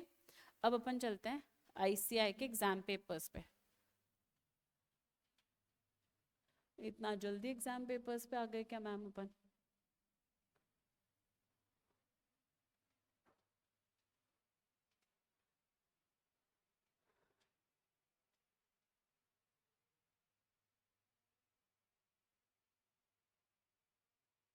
चलो, जनवरी अटेम्प्ट का पेपर है, कितने पेजेस है, कितने क्वेश्चंस आएंगे? ये 70 मार्क्स का पेपर है ना? 6 क्वेश्चंस है, कितने पेजेस है? 12 पेजेस है। जनरल इंस्ट्रक्शंस क्या है, 2 पार्ट्स में डिवाइडेड है, पार्ट 1 और पार्ट 2। पार्ट 1 एमसीक्यू आता है जो अलग पेपर है, पार्ट 2 में डिस्क्रिप्टिव क्वेश्चंस आते हैं, ठीक है। फिर लिखा है कि एमसीक्यूज इन पार्ट 1 आपको ओएमआर पे मार्क करने पड़ते हैं। Answers to the questions in part 2 आपको कॉपी में लिखना पड़ता है। Answers to MCQ if return inside, उसका कोई वैल्यू नहीं रहेगा। मतलब एमसीक्यू का आंसर आपको ओएमआर पे ही लिखना है, इसमें लिखोगे तो उसका कोई अर्थ नहीं है, खुद ही लिख के दे रहे। ओएमआर आपको कवर पेज पे दी जाएगी और ये इंग्लिश में ही आपको भरना है, हिंदी वाला है तो हिंदी में। Bar coded sticker provided, you will be allowed to leave the examination only after, ये कह रहे जब तक एग्जाम खत्म नहीं होगा अपनी सीट से उठने की जरूरत नहीं है, वहीं बैठे रहना है, ठीक है। ड्यूरेशन ऑफ द एग्जामिनेशन 3 घंटे का है।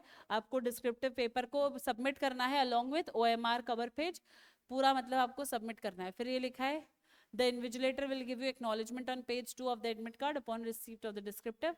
यहाँ तक ठीक है। अब क्वेश्चन पेपर में कितने क्वेश्चन है, 6। फर्स्ट क्वेश्चन कंपल्सरी है, हर पेपर में यही होता है, फाउंडेशन में भी यही होता था, इंटर में भी यही होता है, फाइनल में भी यही होता है, ठीक है। फर्स्ट क्वेश्चन तो कंपल्सरी आता है। बाकी 5 क्वेश्चंस में से कितने करने पड़ेंगे, 4 क्वेश्चंस। वर्किंग नोट आपके आंसर का ही पार्ट होते हैं। आंसर टू द क्वेश्चन आपको इंग्लिश में देना है, अगर आप इंग्लिश मीडियम में हो, हिंदी मीडियम में हो तो हिंदी मीडियम में देना है आपको, है ना। हाँ चलो, यहाँ तक कोई प्रॉब्लम नहीं है। क्वेश्चन नंबर 1 देखना कितने मार्क्स का, ये बता रही हूँ। फर्स्ट का ए लिखा है, ए में भी 1 2 3 है।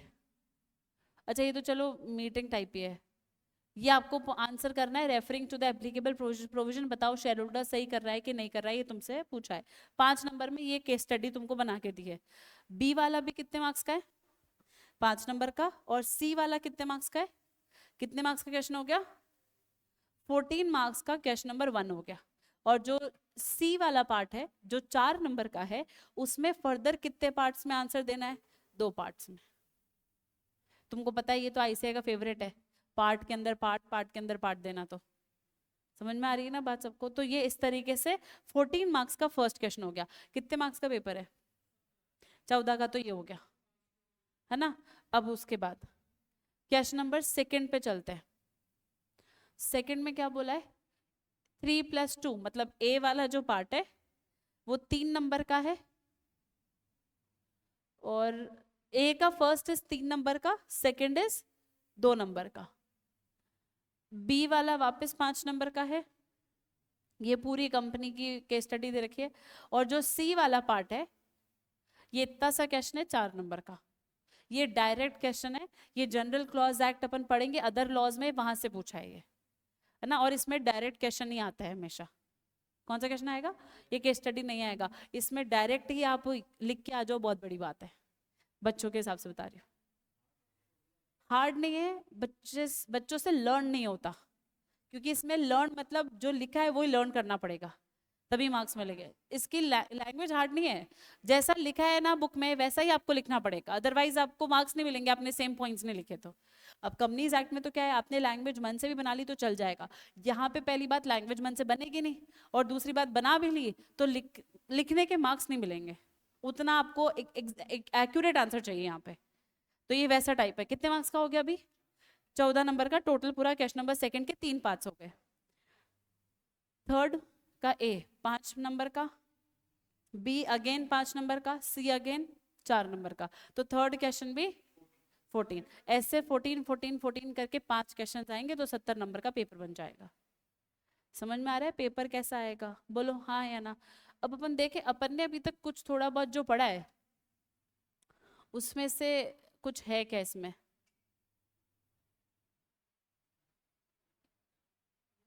एमटीपी में होगा मेरे हिसाब से, इसमें तो शायद ही है। मैं देख के आए हो, वाह यार। अच्छा देखो ये क्वेश्चन है ना 4 मार्क्स का, ये भी छोटा सा क्वेश्चन है, ये भी वैसा वाला ही है, वो जनरल क्लॉज एक्ट का था ना, मैंने बोला पूरा लर्न करना पड़ता है, ये चैप्टर भी वैसा ही है 4 नंबर का।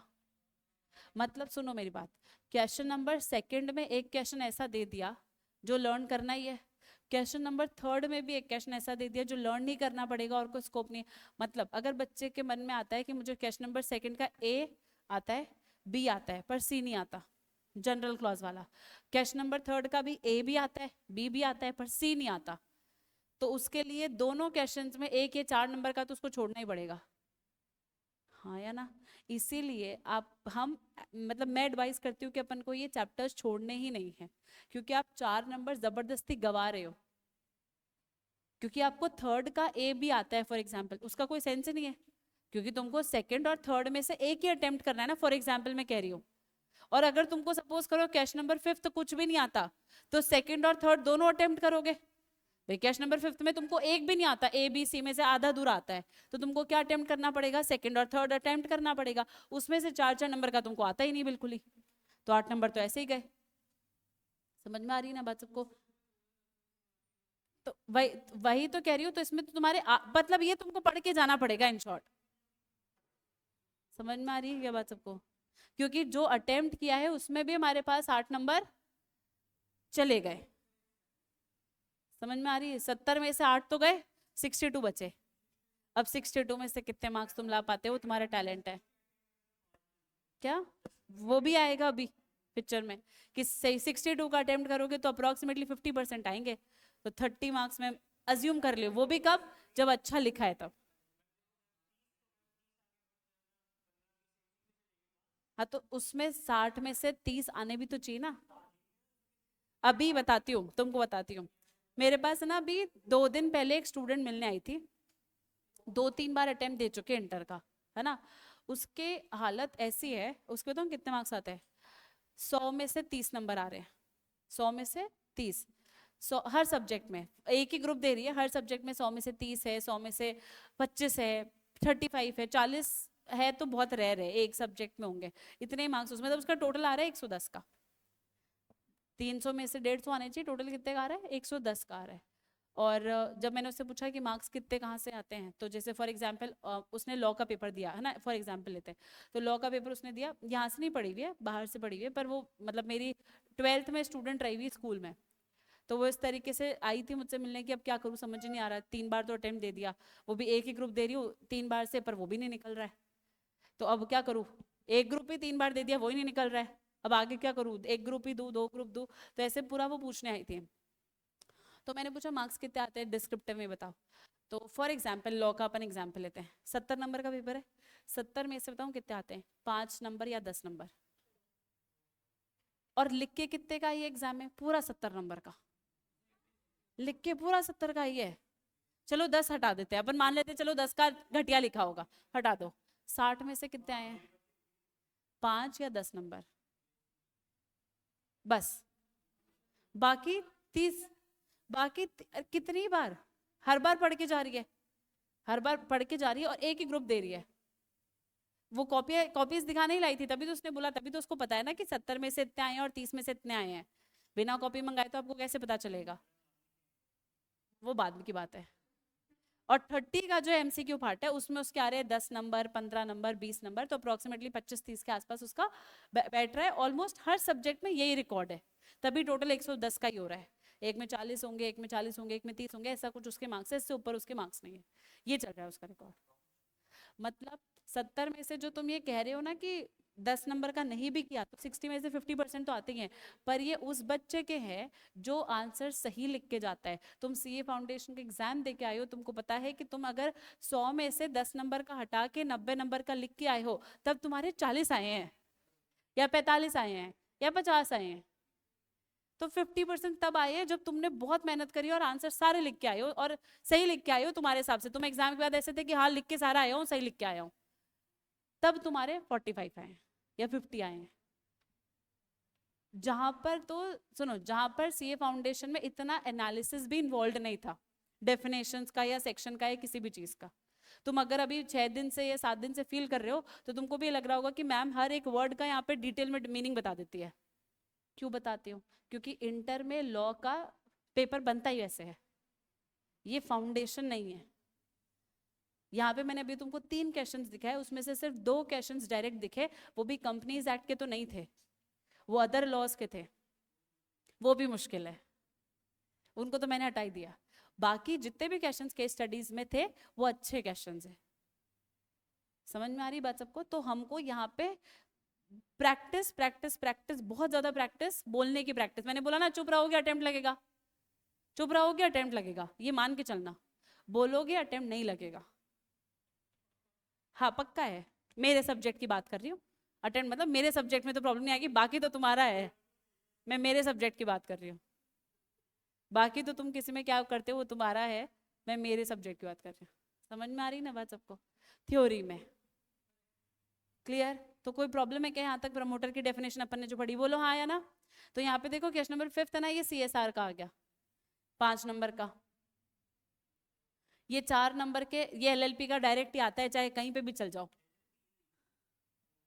फाउंडेशन में भी डायरेक्ट, इंटर में भी डायरेक्ट। 5 नंबर का एक क्वेश्चन फ्री का आता ही है। ये जनरल क्लॉज एक्ट का 4 नंबर का एक क्वेश्चन और है। मैंने तुमको ये ध्यान होगा स्टार्टिंग में कहा था, जनरल क्लॉज एक्ट और इंटरप्रिटेशन ऑफ स्टैट्यूट अप्रोक्सीमेटली 7 से 8 नंबर के आते हैं। तो जनरल क्लॉज एक्ट का एक क्वेश्चन पहले आया था 4 नंबर का, एक क्वेश्चन ये आया 4 नंबर का, 8 नंबर का जनरल क्लॉज एक्ट है जनवरी वाले अटेम्प्ट में, और बच्चे इस चैप्टर को छोड़ के जाते हैं। अदर लॉज कंपनीज एक्ट में ना, इसमें लॉ में ना, यही तो है other law, general clause act is other law. समझ में आ रही है बात सबको? तो ये 8 नंबर का है। अब सुनो मेरी बात, अब इसमें 2 तरीके के बच्चे होते हैं, तुमको बता देती हूँ। एक तो बच्चा वो होता है जो ये चैप्टर छोड़ के जाता है, जनरल क्लॉज हो गया, इंटरप्रिटेशन हो गया, वो छोड़ के जा रहा है। तो अगर वो 100 में से 8 से 10 नंबर का, मैं कह रही हूँ, पढ़ के ही नहीं गया, 0 पढ़ के गया उसमें से, तो 90 का वो पढ़ के गया एग्जाम के हिसाब से, 90 का पढ़ के गया है, तो 90 का ऐसा आना चाहिए, ऐसा आना चाहिए कि कुछ भी आ जाए मार्क्स आएंगे तुम्हारे। तुमको अपनी कैटेगरी फर्स्ट डे से डिसाइड करनी है कि तुम कौन सी कैटेगरी में आते हो। एक होता है 100 नंबर का पढ़ कर जाऊंगा, कितने नंबर का? 100 नंबर का, पर मुझे पता है कि मेरी ना तो इंग्लिश इतनी बढ़िया है, ना मेरे को केस स्टडीज इतने अच्छे से समझ में आती है, मतलब इतना मेरा एनालिसिस अच्छा नहीं है, तो 100 नंबर का मैं पढ़ के जाऊंगा, पर उसमें से मेरे को सारा अटेम्प्ट करके आना है, परसेंटेज ऑफ मार्क्स मेरे अकॉर्डिंगली अच्छे आएंगे। फिर अब तुम अगर ये गलती करते हो कि 100 में से 10 नंबर का तो पढ़ के नहीं जाएंगे क्योंकि टफ है, 90 हो गया, एग्जाम में कितने का अटेम्प्ट करके आए? 90 का। 90 का अटेम्प्ट करने के लिए गए थे एग्जाम में तुम माइंड से, 10 नंबर का और टफ आ गया, 10-15 नंबर का और टफ आ गया, 10 नंबर फिर गए, कितने का अटेम्प्ट किया? 80 का। अब तुम अनुमान लगा लो तुम्हारे कितने आएंगे, वो रिस्क है फिर। 40-50% अगर मैं ऑन एन एवरेज बच्चे के मार्क्स मानती हूँ तो 40 का 39, 38, 37 हो सकता है, 41, 42, 43 भी हो सकता है, ये बॉर्डर है। तुमको डिसाइड करना है कि तुम कौन सी कैटेगरी में आते हो। इसीलिए मेरी राय ये रहती है कि पढ़ के 100 नंबर का जाना है, नहीं तो इंटर में भी बच्चे 35, 38, 39 इन नंबर्स पे अटकते हैं, पास नहीं हो पाते। इसीलिए 100 नंबर का पढ़ के जाओ। मैं तो 100 नंबर का ही पढ़ के जाती थी, और शायद मैंने तुम्हारे साथ पहले डिस्कस भी किया होगा, मेरी एक फ्रेंड तो 100 में से 110 नंबर का पढ़ के जाती थी। मतलब वो तो ये मान लो कि बुक की एक लाइन नहीं छोड़ती थी। एक जो होता है ना बहुत लेस इंपॉर्टेंट टॉपिक्स जो होते हैं, उसके लिए भी उसने एक बुक बना, एक मतलब खुद के नोट्स बना रखे थे ऐसे चीज के लिए जो कभी आएगा ही नहीं, पता है नहीं आएगा, उसके लिए भी। वो ऐसे कहती थी, लास्ट डे जब एग्जाम होता था ना, तो 2 बजे एग्जाम है, तो 11 से 12 में उसी को पढ़ेगी जो हमें पता है कि ये तो कभी ऐसे देती ही नहीं है, गारंटी है कभी भी नहीं देगी। पर सबके मन में डाउट होता है, हमारी अटेंड में दे दिया तो? ये तो एक बहुत बड़ा क्वेश्चन है। इस क्वेश्चन की वजह से वो 11 से 12 1 घंटे में अपने नोट्स बना के रखती थी, उसमें से देख के जाती थी कि अगर आ गया तो कम से कम लिखने के लिए कुछ तो होना चाहिए ना। एक तो होता है अटेम्प्ट ही नहीं किया, और एक होता है एटलीस्ट कुछ तो है लिखने के लिए, क्योंकि पेपर कैसा आएगा लॉ का या किसी भी सब्जेक्ट का किसको पता। तो ऐसे भी बच्चे होते हैं, जो मैंने मेरी फ्रेंड की बात कर रही हूँ। समझ में आ रही है क्या बात सबको? तो तुमको अपना कैटेगरी डिसाइड करना है, उसी हिसाब से तुमको प्रिपरेशन करनी है। लॉ में सेक्शंस, कॉन्सेप्ट, कंटेंट मैं याद करा रही हूँ, पर कंटेंट और बेटर तब होगा जब तुम घर जाके पढ़ोगे। सेक्शंस यहाँ मैं याद करा दूंगी। समझ में आ रहा है क्या सबको? बोलो हाँ या ना। और इसके साथ साथ राइटिंग प्रैक्टिस अपन करते रहेंगे, सो दैट तुम एग्जाम्स में तुम्हारे पेन और हाथ चलते रहे। क्लियर? कोई प्रॉब्लम इसमें यहाँ तक? बोलो हाँ या ना। तो अपन ने ये पढ़ लिया, ये थियोरेटिकल हो गया। ये 6th का ए 5 नंबर का ये क्वेश्चन है, सेक्शन 8 कंपनी का होगा आई थिंक, क्योंकि क्लब और ये सब लग रहा है। हाँ, सेक्शन 8 कंपनी का है। फिर इसमें तुमको एक चॉइस भी दिया है और करने के लिए। फिर ये 5 नंबर का एक क्वेश्चन और है, फिर ये डिविडेंड वाले चैप्टर से है, और ये हो गया अपना फेमा से, फॉरेन एक्सचेंज मैनेजमेंट एक्ट से 4 नंबर का एक क्वेश्चन और हो गया है ना, और ये तुम्हारा खत्म। तो फेमा से एक ही क्वेश्चन आया इस अटेम्प्ट में 4 नंबर का। समझ में आ रही है बात? तो अदर लॉ में फिर चैप्टर है कितने अपने, देखो इधर कितने चैप्टर्स है, कौन कौन से? फेमा, एलएलपी, अदर लॉ में आ रहा है, एलएलपी कॉर्पोरेट में आ रहा है। तो अदर लॉ में 3 ही चैप्टर्स है, फेमा, जनरल क्लॉज और इंटरप्रिटेशन ऑफ स्टैट्यूट। और अदर लॉ 30 नंबर का है, कॉर्पोरेट लॉ 70 नंबर का है। अदर लॉ जो 30 नंबर का है उसमें से 8 नंबर का तो जनरल क्लॉज आ गया था, है ना, 4-5 नंबर का अपना वो आ गया इंटरप्रिटेशन ऑफ स्टैट्यूट्स। और फेमा का एक क्वेश्चन पहले आया होगा तो पता नहीं, मैंने देखा नहीं, और 4 नंबर का फेमा मैंने देखा। तो 20 से 22 नंबर, 25 नंबर के अप्रोक्सीमेट एमसीक्यूज भी होंगे। तो 70 में से यहाँ पे 20 नंबर का हमारे पास क्या आ गया, अदर लॉज में रिटर्न आ गया, जिसमें से जनरल क्लॉज है 8 नंबर का। और तुमको एक बात और बताती हूँ, जनरल क्लॉज और इंटरप्रिटेशन ऑफ स्टैट्यूट के नंबर ऑफ पेजेस कंपैरेटिवली कम है। हाँ, एक बुक दे रखी है तीनों की, तो नंबर ऑफ पेजेस कंपैरेटिवली कम है, आपको कम याद करना पड़ेगा और मार्क्स ज्यादा मिलेंगे। क्यों? क्योंकि जनरली बच्चे इन दोनों चैप्टर्स को छोड़ के जाएंगे, और तुम लिख के आओगे तो you have the advantage to get the more marks, क्योंकि जहां बच्चे छोड़ के जाते हैं क्वेश्चंस को वहां तुम लिख के आए हो तो मार्क्स मिलेंगे। और ये बात आईसीआई को पता है, या चेकर को पता है, जो कॉपीज इतने सालों से चेक कर रहा है उसको पता है ये बच्चा क्या करता है कॉपी में। तो तुम जनरल क्लॉज जहाँ छोड़ के जाते हैं वहां पे तुम्हारी कॉपी में दिख गया, वो खुश होकर मार्क्स देगा कि यार पढ़ के आया पूरा 100 नंबर का, दे दो उसको मार्क्स। थोड़ा बहुत गलत भी लिखा होगा तो भी मार्क्स दे देगा जनरल क्लॉज और इंटरप्रिटेशन में।